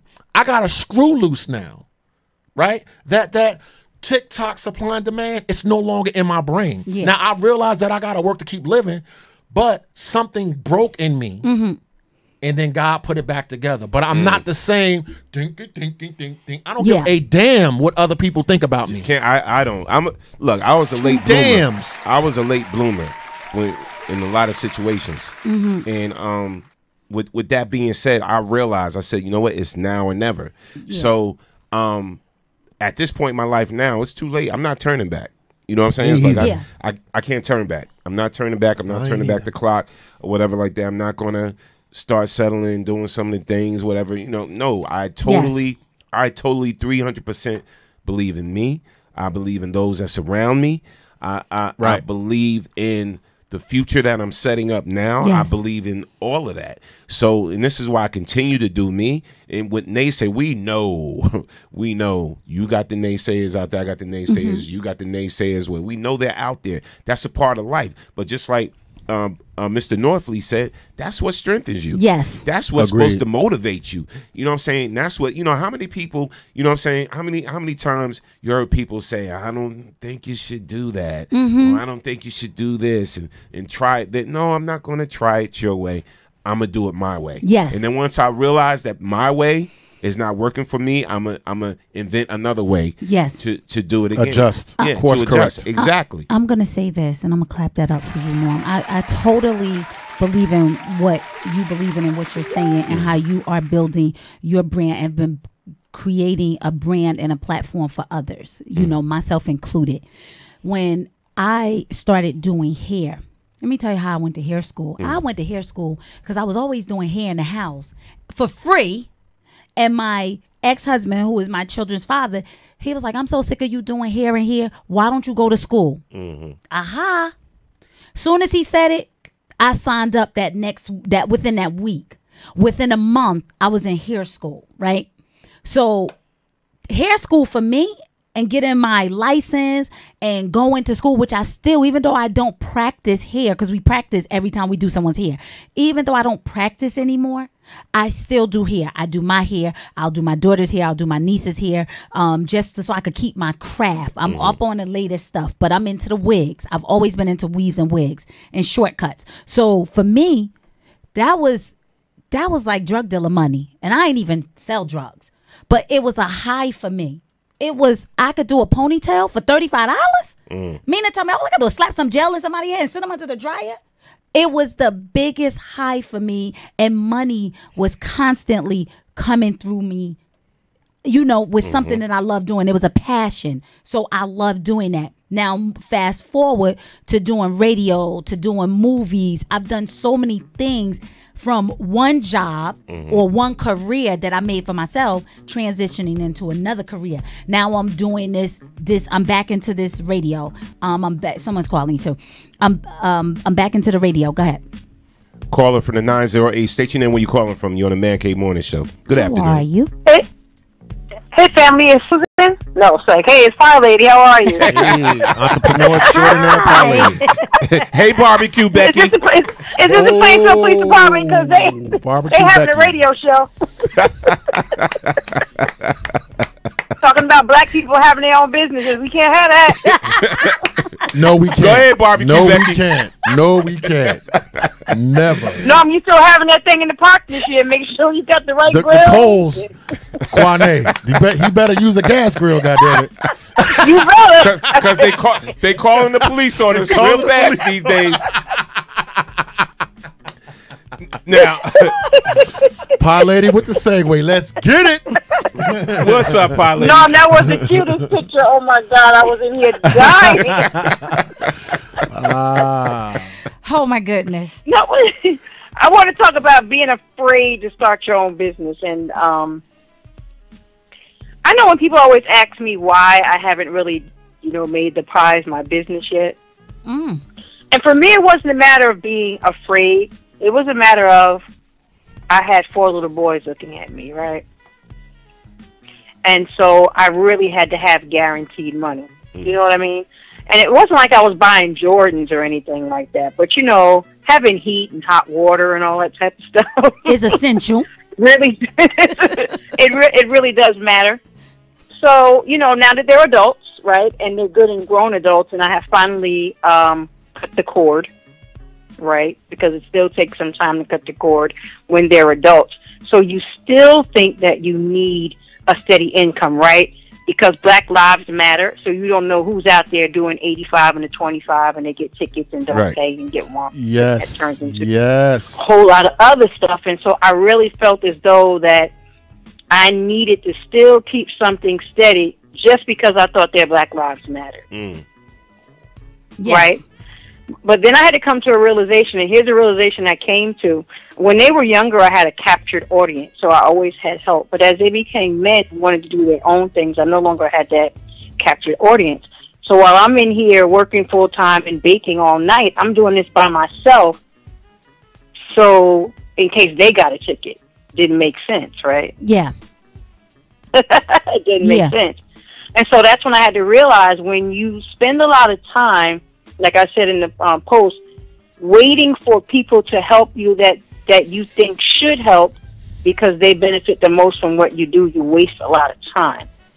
And so the moment I just got out there, help just started coming from places where, I didn't even think they would come. Like the one night I just tuned in, I called one day, and I don't know how they said something about pies, and Norm said, bring us some pies right now.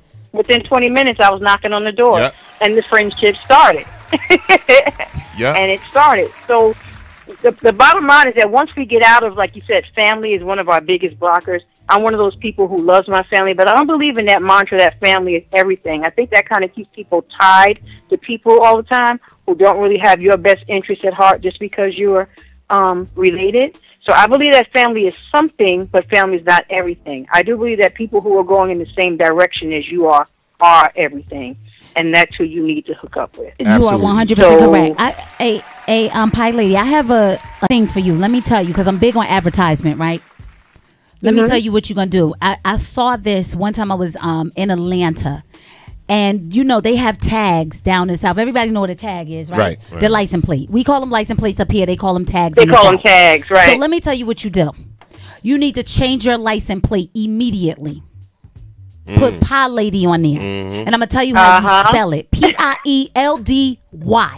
People will figure it out. That's how you're going to make your money. Free advertisement. It's going to cost you $50 to get that license plate. And you're going to say, Pie Lady. People are going to see that license plate. They're going to come up to you and say, what do you do? And I'm telling you why I saw that. Because I saw this lady and she did cakes. And hers said something about cakes. And there you go right there. That's advertisement. And it only is going to cost you $50. And make sure you have your business cards on hand. That's nothing, because I can drop that in Marshall's, You understand what I'm saying? Exactly. Make sure you have your business cards on hand. Because when they see that, oh, what do? You are your best advertisement. Absolutely. You can't wait for people to advertise for you. You have to make that initial initiative and do that. And I'm telling you, get that license plate. You will definitely get more business than you can handle. Absolutely. Okay? Thank you, ma'am. You're welcome. Thank you. You're welcome. So the one thing that I'm doing is I want to be educated in business. That's the other thing. Yes. I know how to bake the pie, but I don't know business. I know law, I know children, but I don't know business.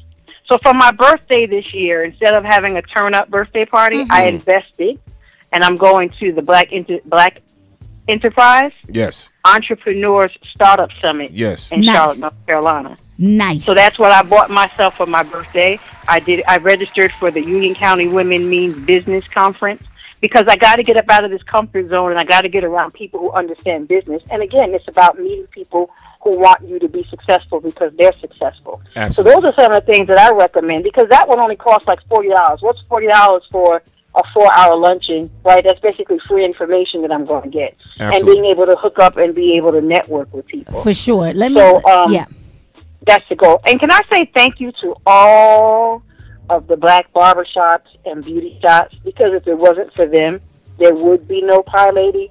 They let me in their door. They let me, sell to their clientele.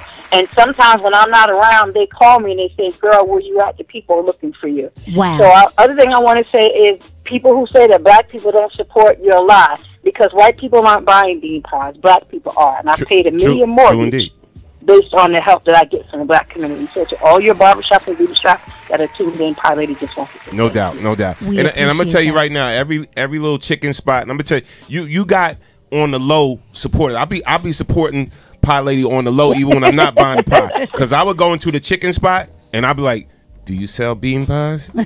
Yeah, and they'd be like, well, nah. I'd be like, you need to get some bean pies. I'm gonna tell you right now who you need to connect with, whatever. Everywhere I go eat, you can ask my wife, I do that. And I'd be like, we went somewhere and he did that. And I said, okay. I said, I see your work. Yeah, because that's what we want to do. We want to support black businesses. Why? Because this is a black business and we have a lot of people supporting us. So why not give back? And I think that's a great idea. Because, listen, I heard them pies was amazing. You around the corner anywhere? I need a pie.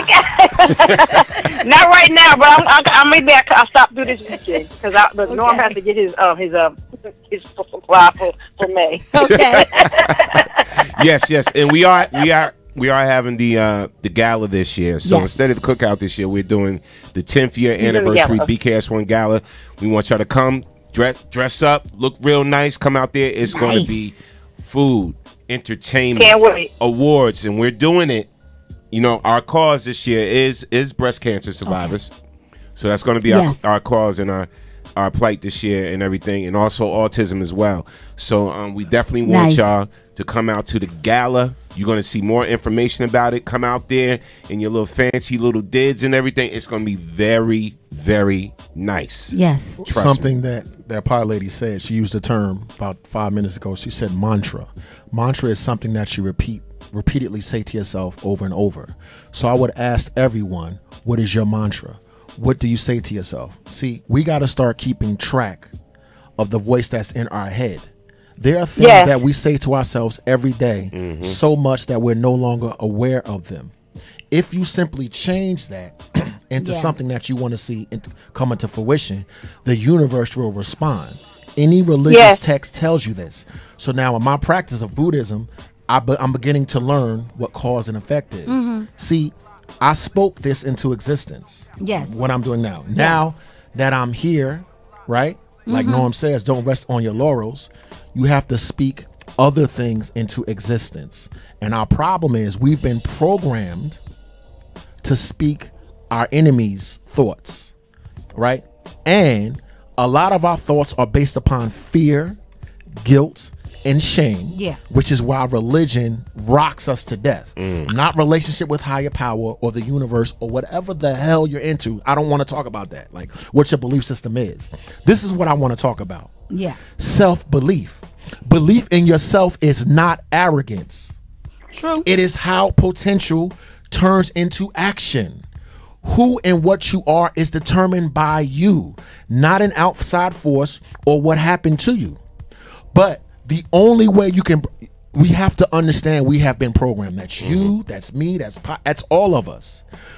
We have to make a choice to program ourselves. Our entire lives, we have been told what to believe, how it's supposed to be done, what's right and what's wrong. Every scripture starts with the word. So as black people, we have to speak love, life, and support, not over ourselves first. We don't love ourselves. We are, doubtful, fearful, shameful, and we make this, no.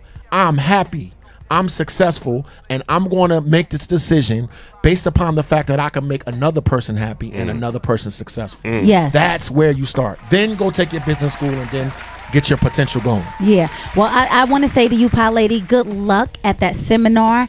Get all the information you can, because that can only make you better and make your business better. Trust me, I've been to a few of them, and if I had gone to them when I first opened up my salon, who knows where my salon would have been. But I do also believe that things happen for a reason. Yes, it does. And that's why, I got that little carpal tunnel, couldn't hold them curling irons the way I used to. Right. And I said, okay, now what's the next chapter of my life? So get all the information you can. And when you get it, teach one. What's the word? Teach one. There you go. So you can take that information and you can possibly pay it forward, as Dawood just said, and help somebody else with their dreams. So good luck to you with that. Okay, let us know how it go. And thanks for calling in. Respect. We appreciate you. You're welcome. All right. Yes. Let's clap it up for Pie Lady. Yes. And I like that segue to that lady. Yes. Yeah, and yes. So we're gonna talk about that lady, Barbecue Becky. Yeah, shout out to Barbecue Becky. Thank you, Kwane. I almost forgot, Piley. I almost forgot. Yeah, shout out to Barbecue Becky. Yeah, but now a lot of people's like, who's this Barbecue Becky? What's the origin? What happened? What's the situation that happened with Barbecue Becky? And first and foremost, here we go. Yes, it's called the Barbecue Backlash. Right? The Barbecue Backlash. This is her. Read that. But no. We're going to run the clip of where this started from. 50 hilarious memes about crying white woman who called cops on black family in Oakland Park. Yes. So we're going to play this. Problem with these gentlemen having a barbecue here at the lake. What's going on? Oh, now she don't want to talk. She doesn't want to talk now. It's illegal to have a charcoal grill in the park here. No, it's not actually. I just looked at the map. It says this is a designated barbecue area. No, not for a charcoal grill. No charcoal grills are allowed. I'm being harassed. Okay. Can you back I off? would like her to see the card that she stole from me. Can you back off? Yeah, sure. Thank you. Yeah, I'm at the quick stop. Ma'am, can you just back off just a tad so I can talk to her? Thank you. Sure. Appreciate it. What's going on?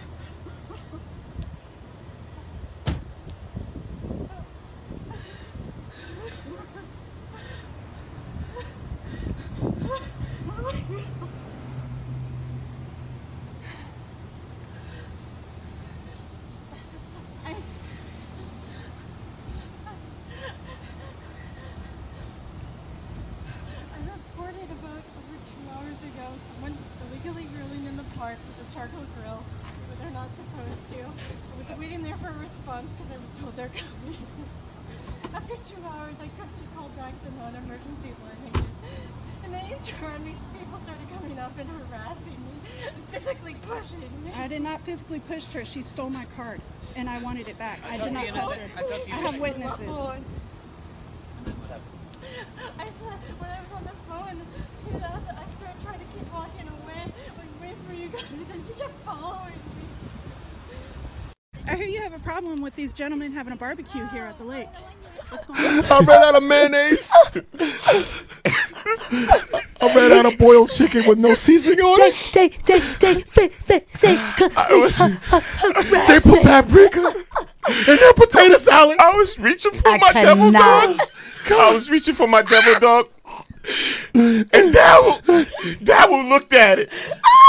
And he was reaching for it. And he didn't wave at me. He didn't wave. I wanted him to wave. I just can't. The shenanigans. I cannot. She put in an Oscar-winning performance, and there was not one tear. Man, how you want to take this one, y'all? Y'all start. Right. How you want to take this? I cannot. So we gonna go there this morning. This afternoon. Yeah. So again, that's Barbecue Becky, and this is one of the what actually happened. So yes. Last week, an overzealous white woman who has been identified on social media as Jennifer Schultz. PhD. Schultz. She's a PhD doctor. What? Drew Irie on social media after calling the cops on a black man who was barbecuing in the park. After the videos went viral, hundreds of Oakland residents held a huge family reunion style party in the park in a show of solidarity and masterful pettiness. I love my people. Can we clap it up? Black people. I love being black. Oh my God. Damn it. Hold on. Thank you, black folks. Thank you. Are they giving out PhDs to anybody now? Where can I get one? So, okay. Now, out of all seriousness, how you want to take it? Yes. What bothers me about this broad? Can you not clap like that? No, clap what more. Bothers Hold me, your ears. No, hold on. How y'all do it? What bothers me about this broad is the fact that there have been black men killed and lynched over just a call to the police over something as saying hi, over something simple as helping a white woman across the street. I cannot. You know what I'm saying? So now you don't know how this thing could have escalated. You don't know how this thing could have escalated. The brothers in the park could have got shot. True. What if this officer took her word at law and whatever and just went ham and went crazy? Something could have went terribly wrong. Yes, but I want to say we have died over white Caucasian women lying on us. So I just had to keep it 300 on this, right? So when I see this, we joke about it and we got the memes. I think he was gonna start with that. But this could have totally went left. Oh. So now she's going to get clowned by all of us. Too late. She's already been clowned. Keep the memes coming. Post her on whatever. And let the world know you so petty. It's okay for us to congregate peacefully in the park and have a cookout with charcoal. It's okay for us to be black and have a radio show and have an opinion about your dumb ass. I'm sorry. And call you a name. But I want to say this, idiot. Yo, that could have went wrong. No, that could have went wrong. Yes. It could. I'm so mad at this broad. I'm mad at some of this when you're done, Jackie. I'm so I hear you and I understand. Yes, and thank God it didn't go wrong. Thank God she walked herself all the way down to the 7-Eleven or wherever they were, and he had the know-it-all. So you know what I'm gonna do? I'm gonna clap that police officer up because he went about things the right way. He didn't come there, guns a blazing, straight attitude. He simply was like, "Miss, could you back up? I just want to hear what she has to say." He was very calm. And we need more police officers like that. So while there was chaos from her in the midst, he didn't come there with that, "I'm locking up these black brothers. I don't care what happens. I don't care who's right, who's wrong." So kudos to him because he kept a level head. And that's the way all police officers should go to at any type of discrepancy or grievance that they encounter without going there automatically thinking that the black person is the aggressor. So I'm gonna clap that up for him. But you know what? That just it just goes to show that there's still a huge level of Caucasian Americans that are afraid of us. Yeah. Even when we're not doing nothing. Yeah, playing music just walking, and barbecuing. Just breathing. Oh my God, you're breathing. Go ahead, Will. I had no idea that General was going to take this serious first. Yeah. She's a PhD, and above race and everything, I see intelligence. So that means that she's intelligent enough to acquire that. How dare you demon? This is demonic, and I'm gonna call it what it is. Thousands, we have been lynched, burned, had dogs sipped on us, ripped apart, stabbed, brutalized, hoes, raped, under the auspice of a lie, under some white woman crying and lying on us. Thank God for that white police officer that saw through it. Because had she said something or had the officer been in another mindset, our lives would have been shed based upon your petty emotions. Yeah. You and your white privilege, you disgust me. Yo, shame on you. And every time I feel like it, I'm gonna make a meme. Every time when you die 40 years from now, I want it on your tombstone because I want you to recognize. Damn, Will. No, I know what I'm saying. I know. I want you to recognize that your white privilege means more than my life. Yeah. I watched the video. She stood there for 2 hours. What Norm did not show you was that she walked all the way to the quick stop and then lied and said someone touched her when no one touched her and started crying. Do you know how many black men are dead because of the tears of white women? Oh, don't get mad, Dawood. Don't say that, Dawood. Y'all do know what Black Wall Street started over, right? I'm just saying. Till, do you know how y'all many? Do know what that started? Do you know how many brothers? Wait. Okay, a brother's in college, and he has sex with a white girl, and they're drunk, and she's drunk, huh? And then she wakes up the next day and says he raped me. This goes on every single day, right? But I guarantee you, certain degree of white people, if that woman had abused a dog, right, there will be national outrage, calls for her head. She needs to be fired. The animal cruelty people. Yeah. How dare you go to Black Oakland? That's Chocolate City, Jack. How dare you go to a black neighborhood and tell a black family that they can't barbecue? Trump, let me tell you something. I knew his name was about to get thrown in the mix. You got people emboldened on the wrong stuff. Take a note from us, because did we treat you that way when Obama got elected? Yeah. We told jokes. We made fun. But did we impact your life the way you are, the way you're doing us? To hell with you, yo. I can't stand that lady. Okay. Tell us how you really feel. Look, somebody's life could have got lost based upon her emotions. Yes. It could have went. It could went have selfishness. It could have went left. It could have went left, bro. It could have went. Yeah. Thank you to that police officer. Yes, let's read some comments and then we're gonna go on to the next phase. This is gonna outrage my brother Wu even more. I can't take it. I ain't even preparing for this one. Okay. Timothy Beverly said, okay. Thank you, General. This is the thinking of some or not most white America.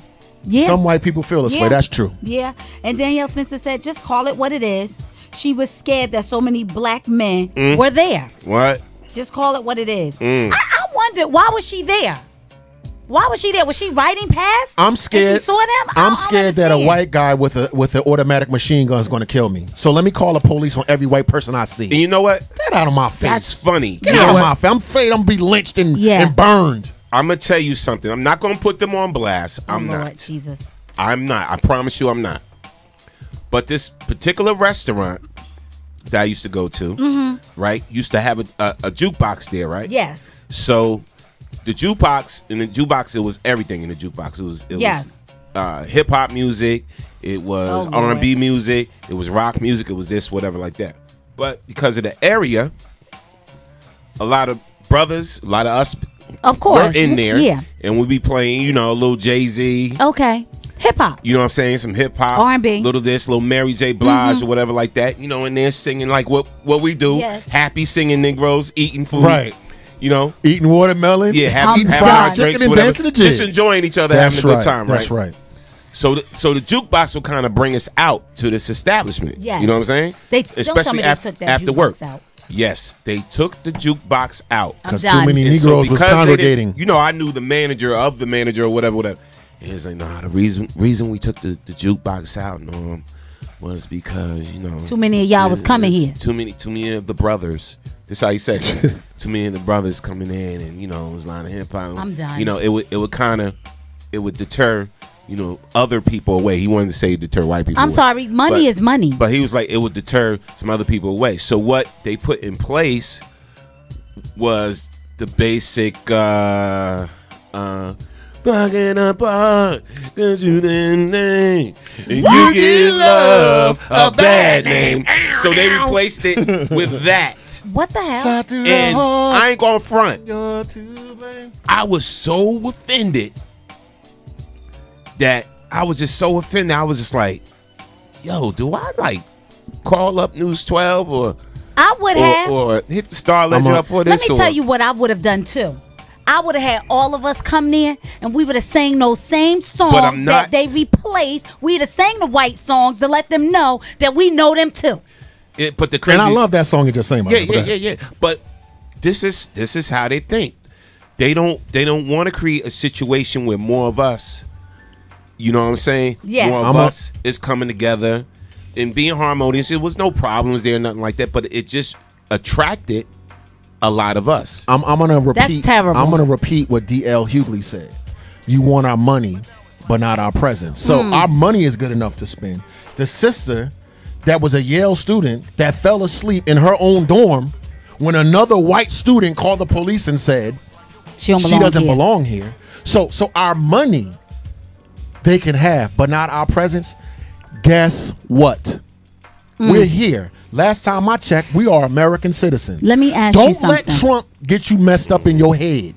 Let me ask you something. Okay. And this goes to Dawood as well. Have you ever experienced that? I'm about to ask that. Ever experienced what exactly? Yeah. Like Barbecue Becky scenario. Like that type of scenario. Hell Exactly. yeah.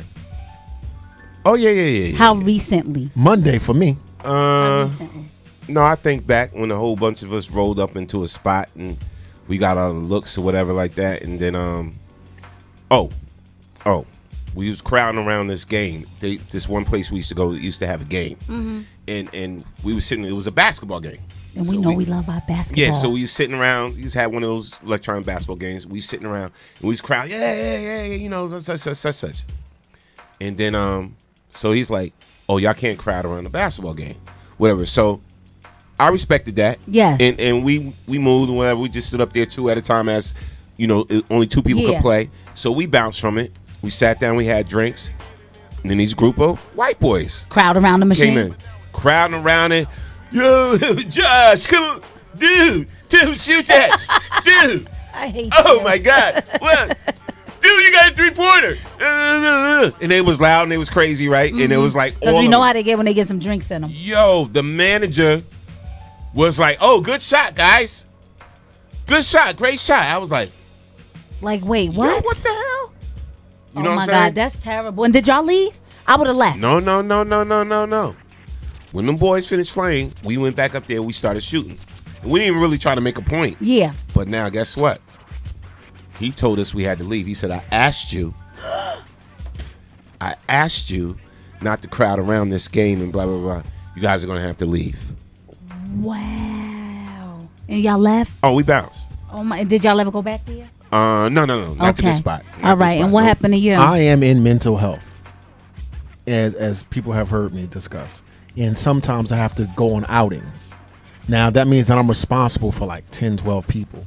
Now, some of these people may have some problems. So we're at an outing on Monday. And one of my guys had the Bluetooth box on, the speaker. And someone came out, turned that down. By the time I got wind of it, who's in charge here? I want to know who is in charge here. I said, me. Will you tell him I said, sir, I will address the issue. I have heard you, but don't talk to my guy. You see my badge, that means I'm responsible. He kept talking. I want to know why. I said, sir, it's been rectified. I cannot. I know how to use big white words. It's been rectified, blah, blah, blah. He kept jumping in my face. So he spins off. We go into the meeting. He follows me. You're not allowed to be in this meeting. I said, who's not allowed? You or your man's not allowed. I said, it's been rectified. So you tell me why I'm not allowed. You're not going to stay here. You're not going to stay here. I'm calling the police now. I was vexed because now I'm dealing with someone that has a mental illness. See my badge? So now I have to de-escalate them. Now this behavior is causing the person, my client, to get more excited. So it's triggering him. Fortunately, someone else came along who happened to be white to talk to the white guy. Then when I asked the white guy his name, did he give me? I don't have to give you. I work here. Brother, I don't know you from a can of paint. But when he saw my black skin, there was no way in the world he could understand that I was in authority. Yeah. No way in the world could he understand that not only are we not going to be asked to leave, no police are coming and we're going to stay and we're going to be back next week. Right. Could not, you need to get out. So now that my mentally ill person is calm, he's triggered and he's screaming and he's yelling. But what if the cops did come? And what if the cops had a negative state of mind? Right. And what if the cops saw 13 black guys and one white guy saying they're trying to? Yeah. You see, some white people got to understand that life and death is in their frivolous emotion. Wow. To hell with you. It's not right. That's crazy. Let's read some comments. Did you pull them up? Because you know mine is kind of okay. I'll read it. Paul Joseph Williams said, Norm, be glad that they didn't put a damn mechanical bull there.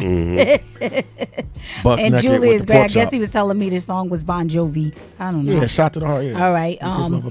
Danielle Spencer said, we should be able to punish fake callers with lawsuits. Agreed. She should be sued. Okay. Yep. Paul Joseph Williams said, as funny as her dumb is, we always have to remain on alert because now we have the ability to make them look as ignorant as they are due to social media. Agreed. Hopefully this never gets awry for someone filming this buffoonery. They decide they want to pull out an AR-15 and shoot us because we're filming them now. Well said, JoJo. That's what I'm afraid of, by the way. Yeah. That's what I'm afraid of. Yeah. Oh my God. But did you know that as long as you're outside, someone can take your photo, they can film you because you're in public. You can do that. Did you know when you're outside, you can have a semi-automatic rifle with full of bullets and walk around and chill if you're white? Oh. Yeah. Oh. Yeah. Certain states. All right. More than others. Wow. Yes. All right. So you know what we do on our show every day now? We do a what would you do? Yeah. All right. So this one is, what would you do if you saw this happening? So this recently just happened in New York City. Yes. At one of those shopping stores, Century 21. Yes. All right, so we're going to run the clip and just tell us, how would you react to this if you saw this going down and you saw this happening? All right, y'all ready? Yeah. Yep. I don't give a fuck, I'm filming this shit. What are you doing? I can't breathe. No! You need to walk away. For your safety, you guys gotta walk away. I can't breathe. For your safety, you guys gotta go.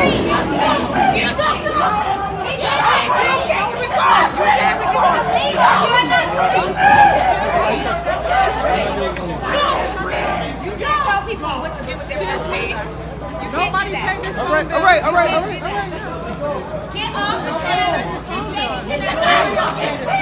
You're not releasing. It's illegal. Get off. Get off my chair. You cannot fucking breathe. Let go. Get off it. You cannot breathe. Relax. You cannot breathe. Relax. Relax. Get off of here. Please, can you bring your call the police. You better go. You ain't no cops. Shit, I'm a civilian. There's nothing for you is. You don't do that. Get off of. What are you doing? No. Jess, come in. Jess. Come in.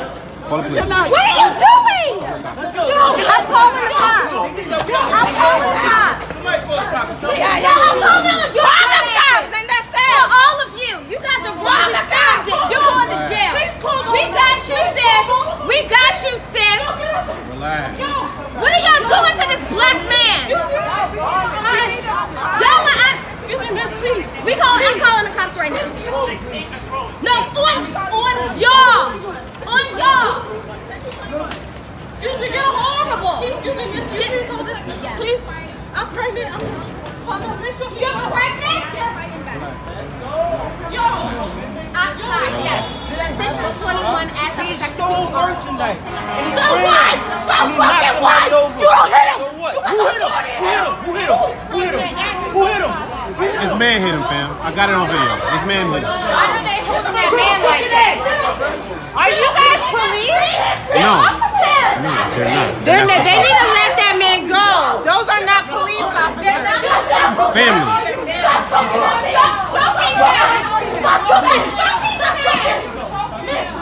You gotta get him. You gotta get him.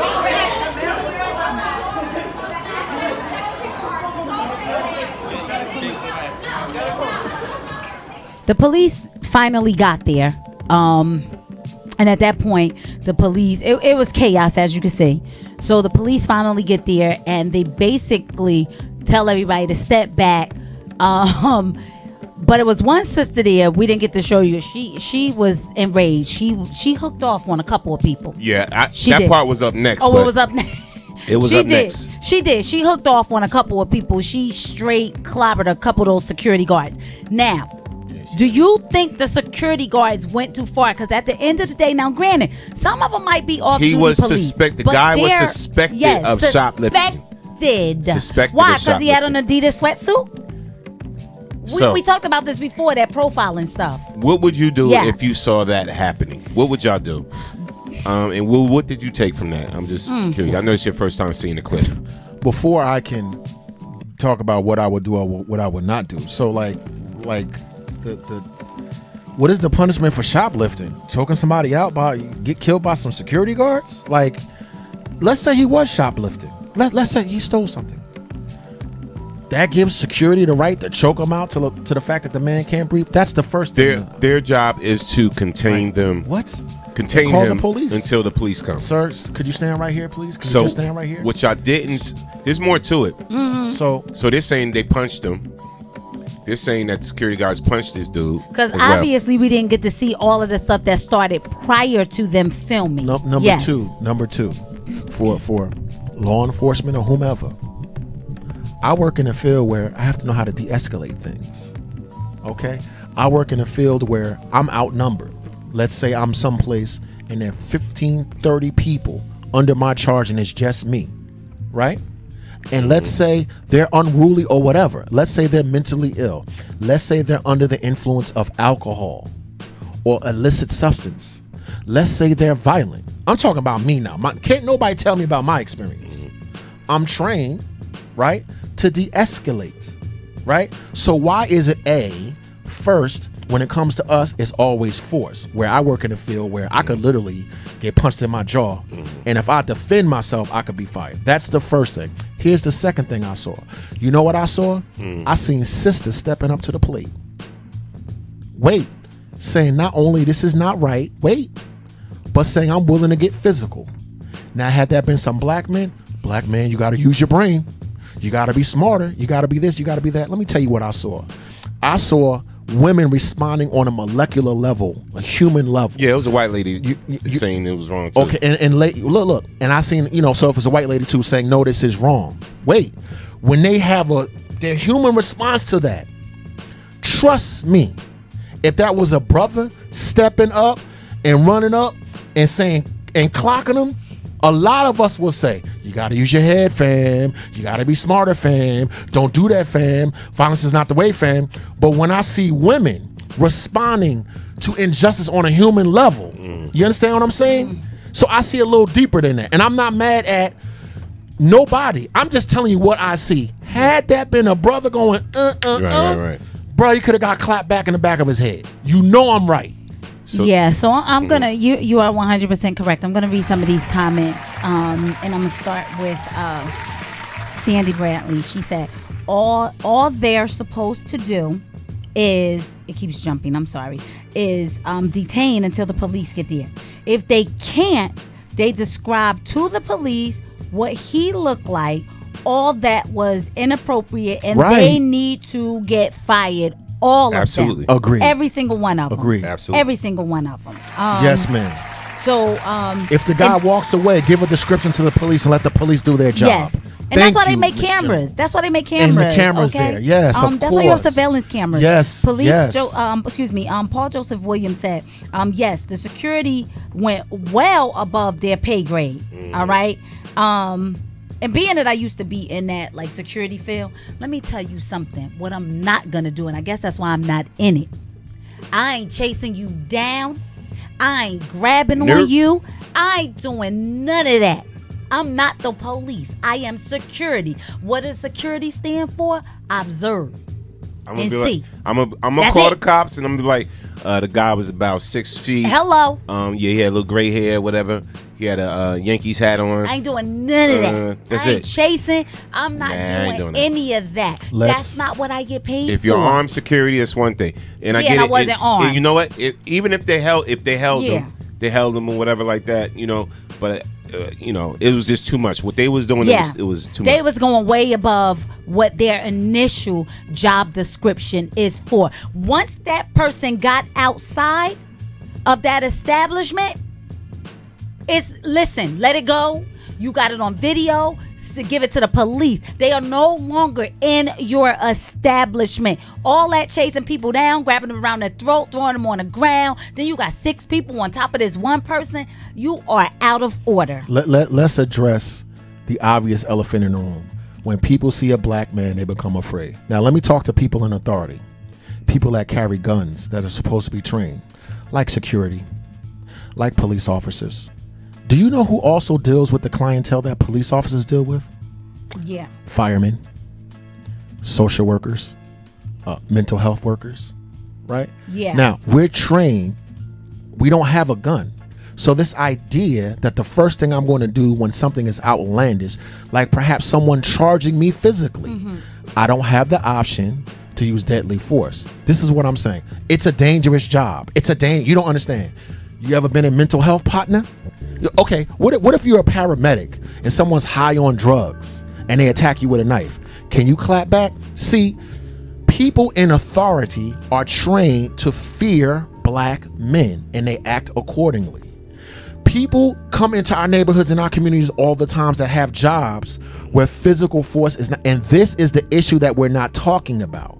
Because trust me, if that was Becky, trust me, maybe if that was a sister, well, no, actually, no, because they treat sisters just as bad. But see, the fact that people in authority hide behind fear because it's what it is.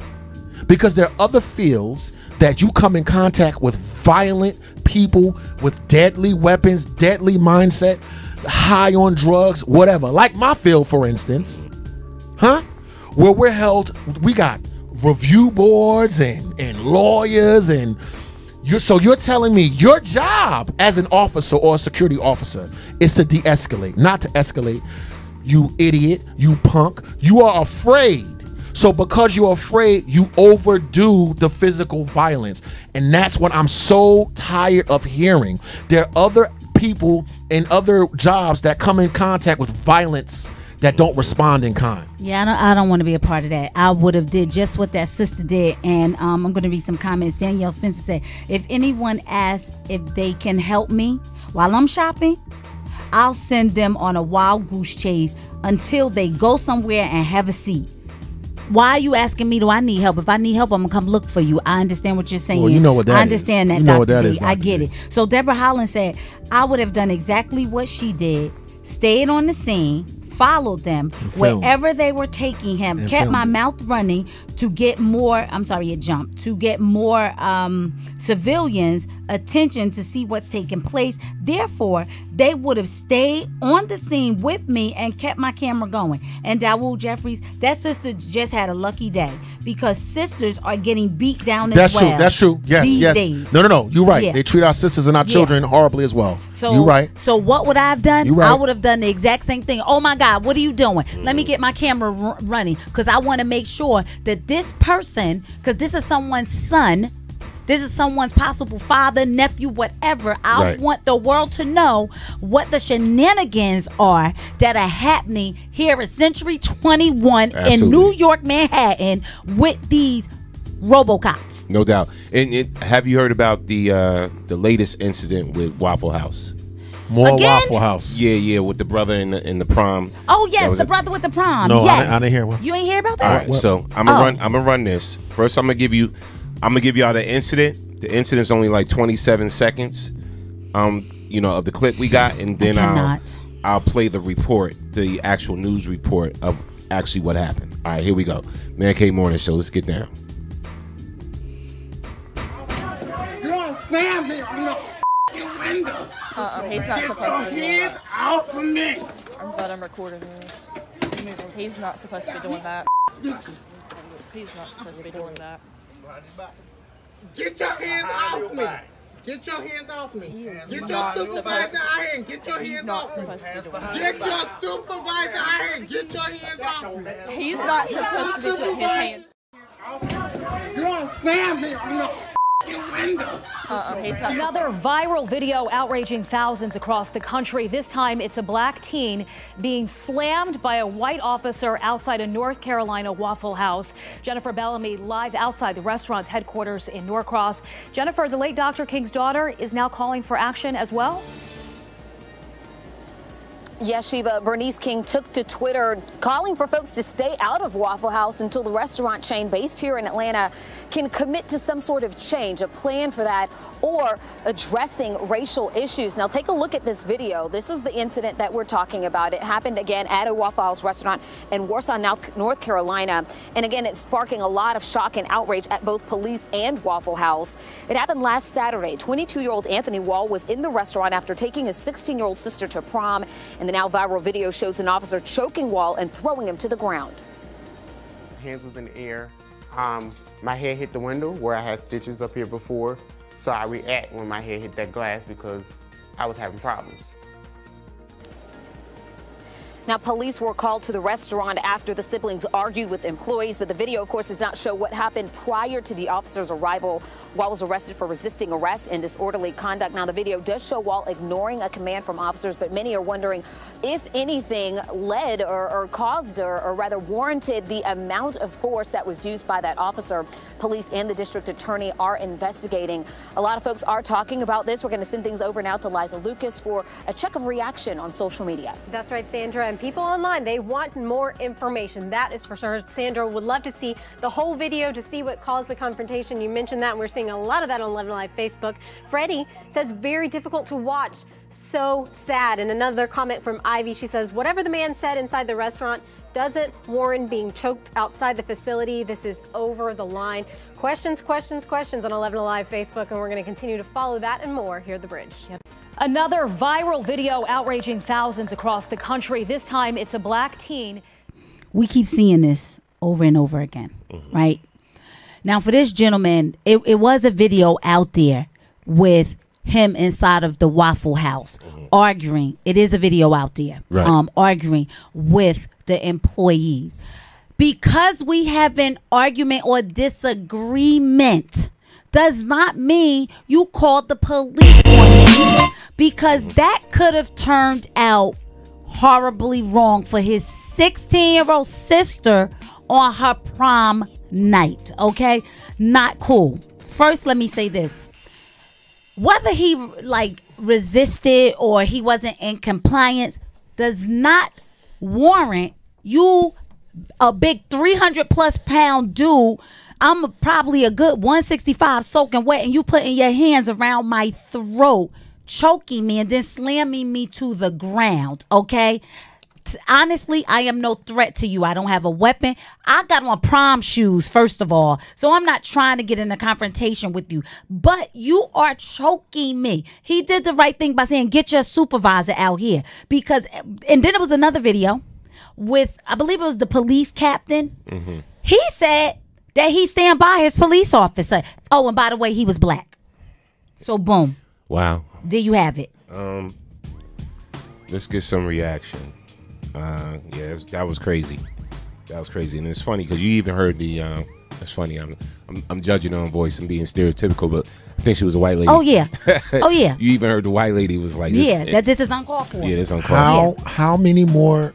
How much more do black people need to see? Yeah. When a brother is taking the sister out to the prom, like what more has to happen before you get it through your thick skull? Yeah. That they see us as animals and as beasts. To wit, trust me, that police officer has been at a bar with drunk and disorderly white college kids. I guarantee Y'all just go home.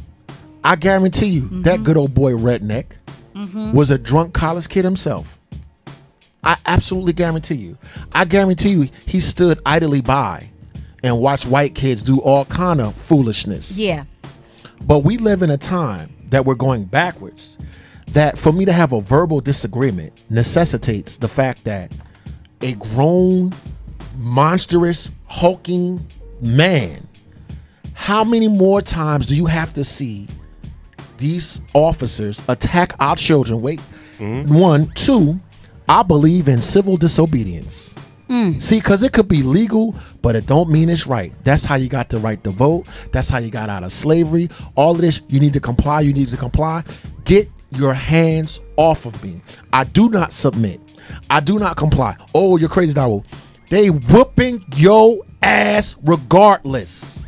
They are So, what is the brother supposed to do? I'm not complying. Get your hands off me. Get your supervisor. I want to know, what do you feel Waffle House is supposed to do? How should Waffle House handle this? And I see a lot of people saying they're not going to spend any money. All right, and this is real talk. I'm done with Waffle House. And you should have been done with Waffle House. No. Listen, not you, but no. I'm back in the days when I was driving to Atlanta and going through South Carolina. They all through the South. Yeah, I was stopping at Waffle House, go getting to my PA. All of us did. Go to PA. As soon as you hit PA, they right there. Get my grits and my sausages.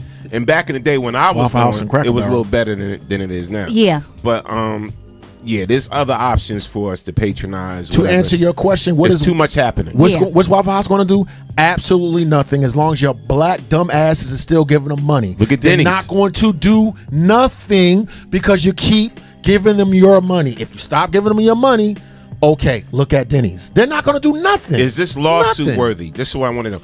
Okay, so it happened. The brutality happened outside of Waffle House, right?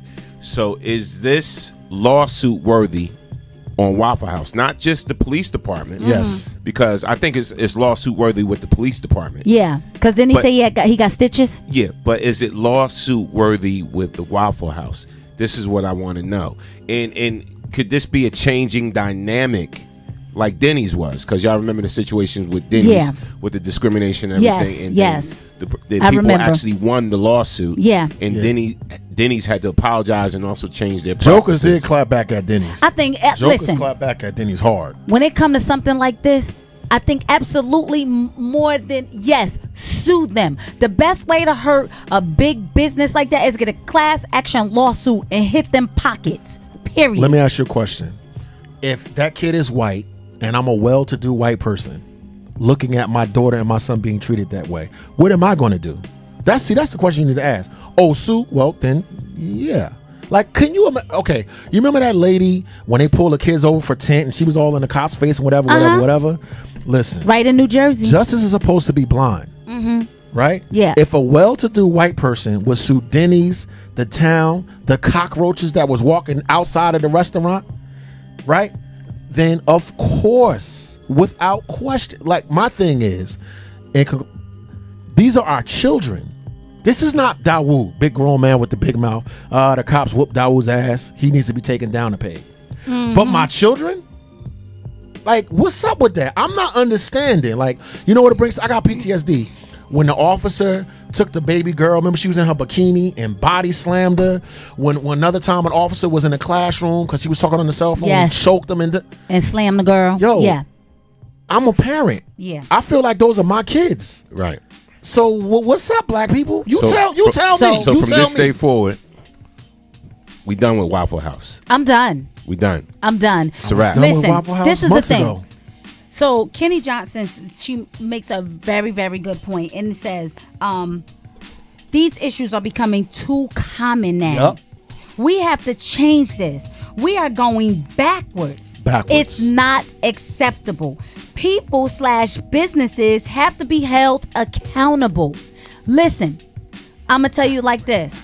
I work for any one of these restaurants. I come in there and I treat you like less than, or if I'm not giving you the best service I can give you because of the umbrella that I'm under, my business should be shut down. Because guess what? Let me tell you something. When I treat you unfairly, you going to tell people. It's going to come up on social media. And guess what? Nobody's going to come to my business anymore because my business is bad for business. You remember Brother T.I., there was a black business owner, and he took his whole staff out to eat and they refused to serve him. Yes. And T.I. shut him down. Right. We got to do. You see what T.I. did? That's what we got to do. Whenever, listen. Whenever you let the enemy of your people tell you it's supposed to slide, you got to double down back on a clapback. Every time this occurs, there should be equal force with lawsuits, with what's the word I'm looking for? Protests and everything. Every single time this should happen, there should be a group of us out there addressing it to let these people know that this is unacceptable. They're going to be people that are going to tell you. They're going to be black people to tell you to stand down. That's how you know you're moving in the right direction. Because they're going to be black people saying, don't worry about it and just let it slide. No, financial, lawsuits, press, cell phones. This is the place where they took my son and banged him up against the skull, that demon. You know what I mean? That type of pressure, that type of media outcry. That's what we need to do. Wow. We talk about this so much. It happens so much. It's just... I'm really at a loss of words because this happens every single day. You know, and it's first of all, these police officers are human just like all of us, right? They have a job to do. But when you do over the top excessive force on someone who might be a little disorderly, but you're not a threat. There's ways to handle you need to be held accountable. Yeah. Period. Definitely. All right. So yes. Let's just say we are done with Waffle House. I'm done. Yeah, we're done with Waffle House. And let's just say you can rewind and tape to our 17,000 police brutality shows. I guess this is 17,001.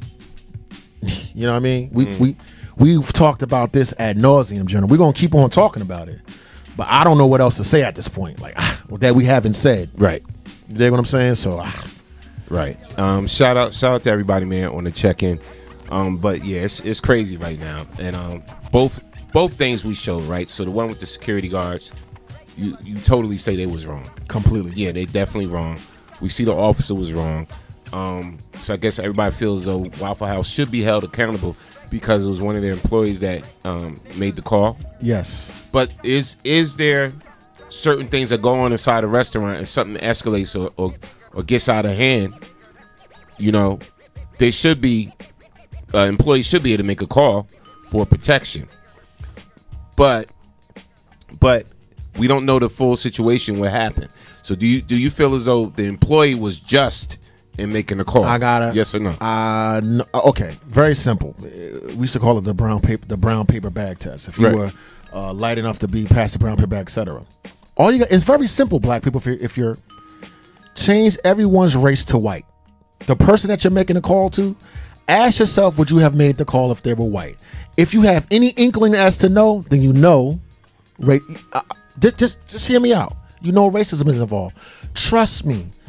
a white kid with their mouth and the way they talk to them, I'll have my I'll sue you here, pal, buddy. Drunk white kids, they gave it away with it. So to answer your question, yes, I think that they should be held accountable and that it was inappropriate. Yes, 100%. Yes, without question. Like, come on. If that was a skinny white boy getting yoked up by a black police officer, right? Please. All right, so y'all know what it is, man. So we want to thank everybody Racism 101 for their comments, and everybody that tuned in this morning. Shout out to everybody on all the other platforms listening to us live and checking us out. The Man Cave Morning Show. It was an interesting conversation today. Starting off with about the businesses and everything, and the question we asked today is: are you afraid to start your own business? Yes. And a lot of people shared their views on that. And shout out to everybody who shared their views on that. Yes, for sure. We appreciate it. Yeah, and shout out to everybody that shared their views on the what if too. What would you do if this happened to you, or if you saw something like that? And I saw some people's comments in there saying they would call the cops and everything. Yeah. The best thing you can do, honestly, is pull that phone out. Pull the phone out and call the police. Yeah, and call the police. But pull that phone out. And sometimes when you dial the 911 from your phone, they may go in a different place. So you have to be specific where you are.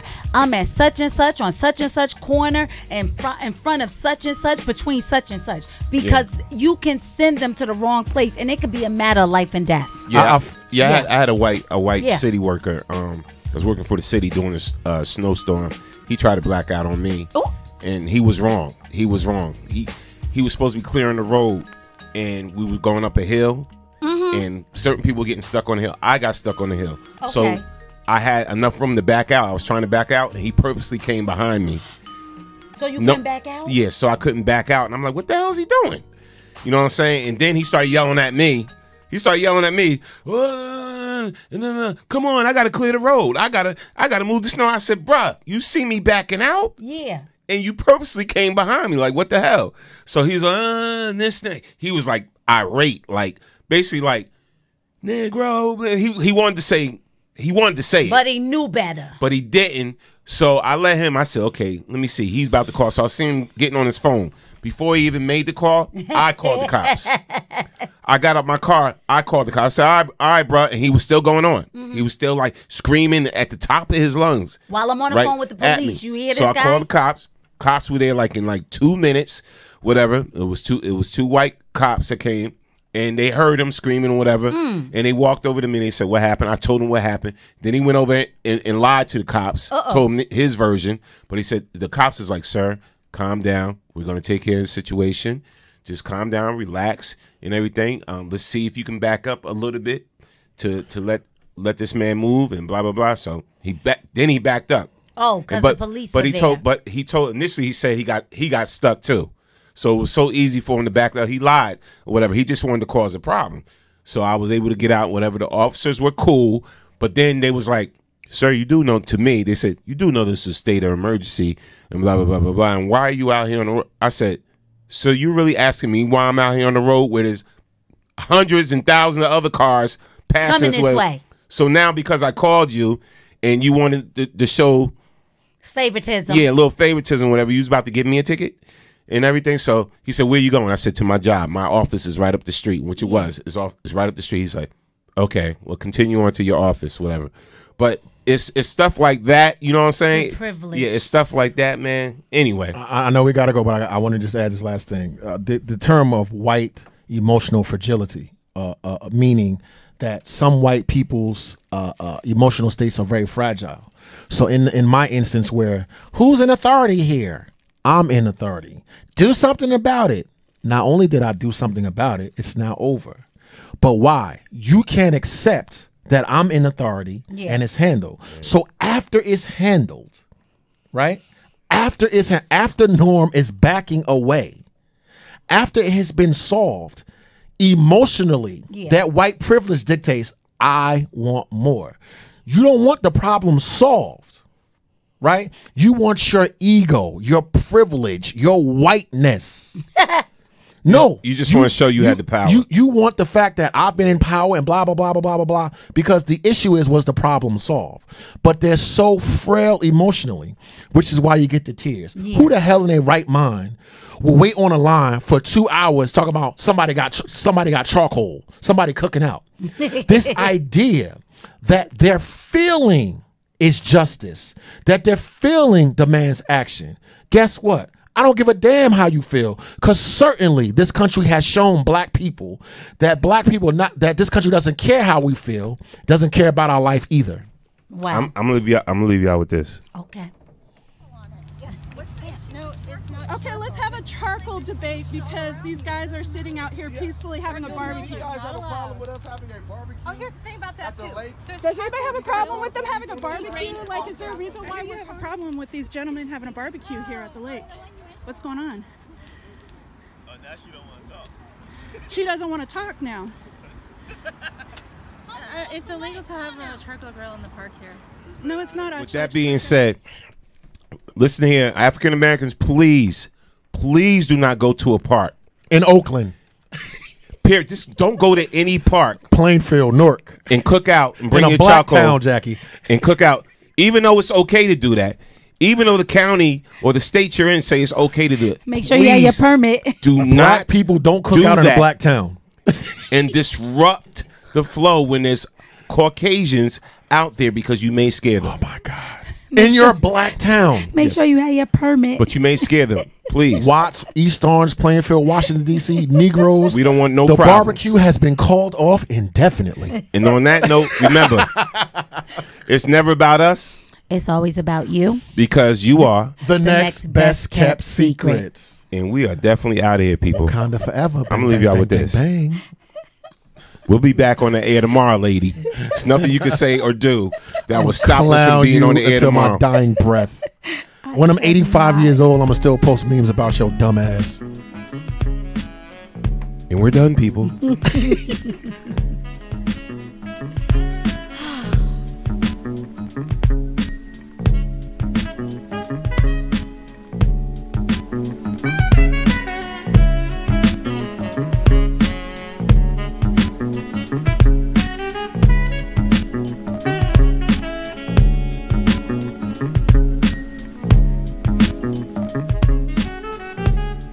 Yo, this is Chris Spencer, and you're on BKS1 Radio.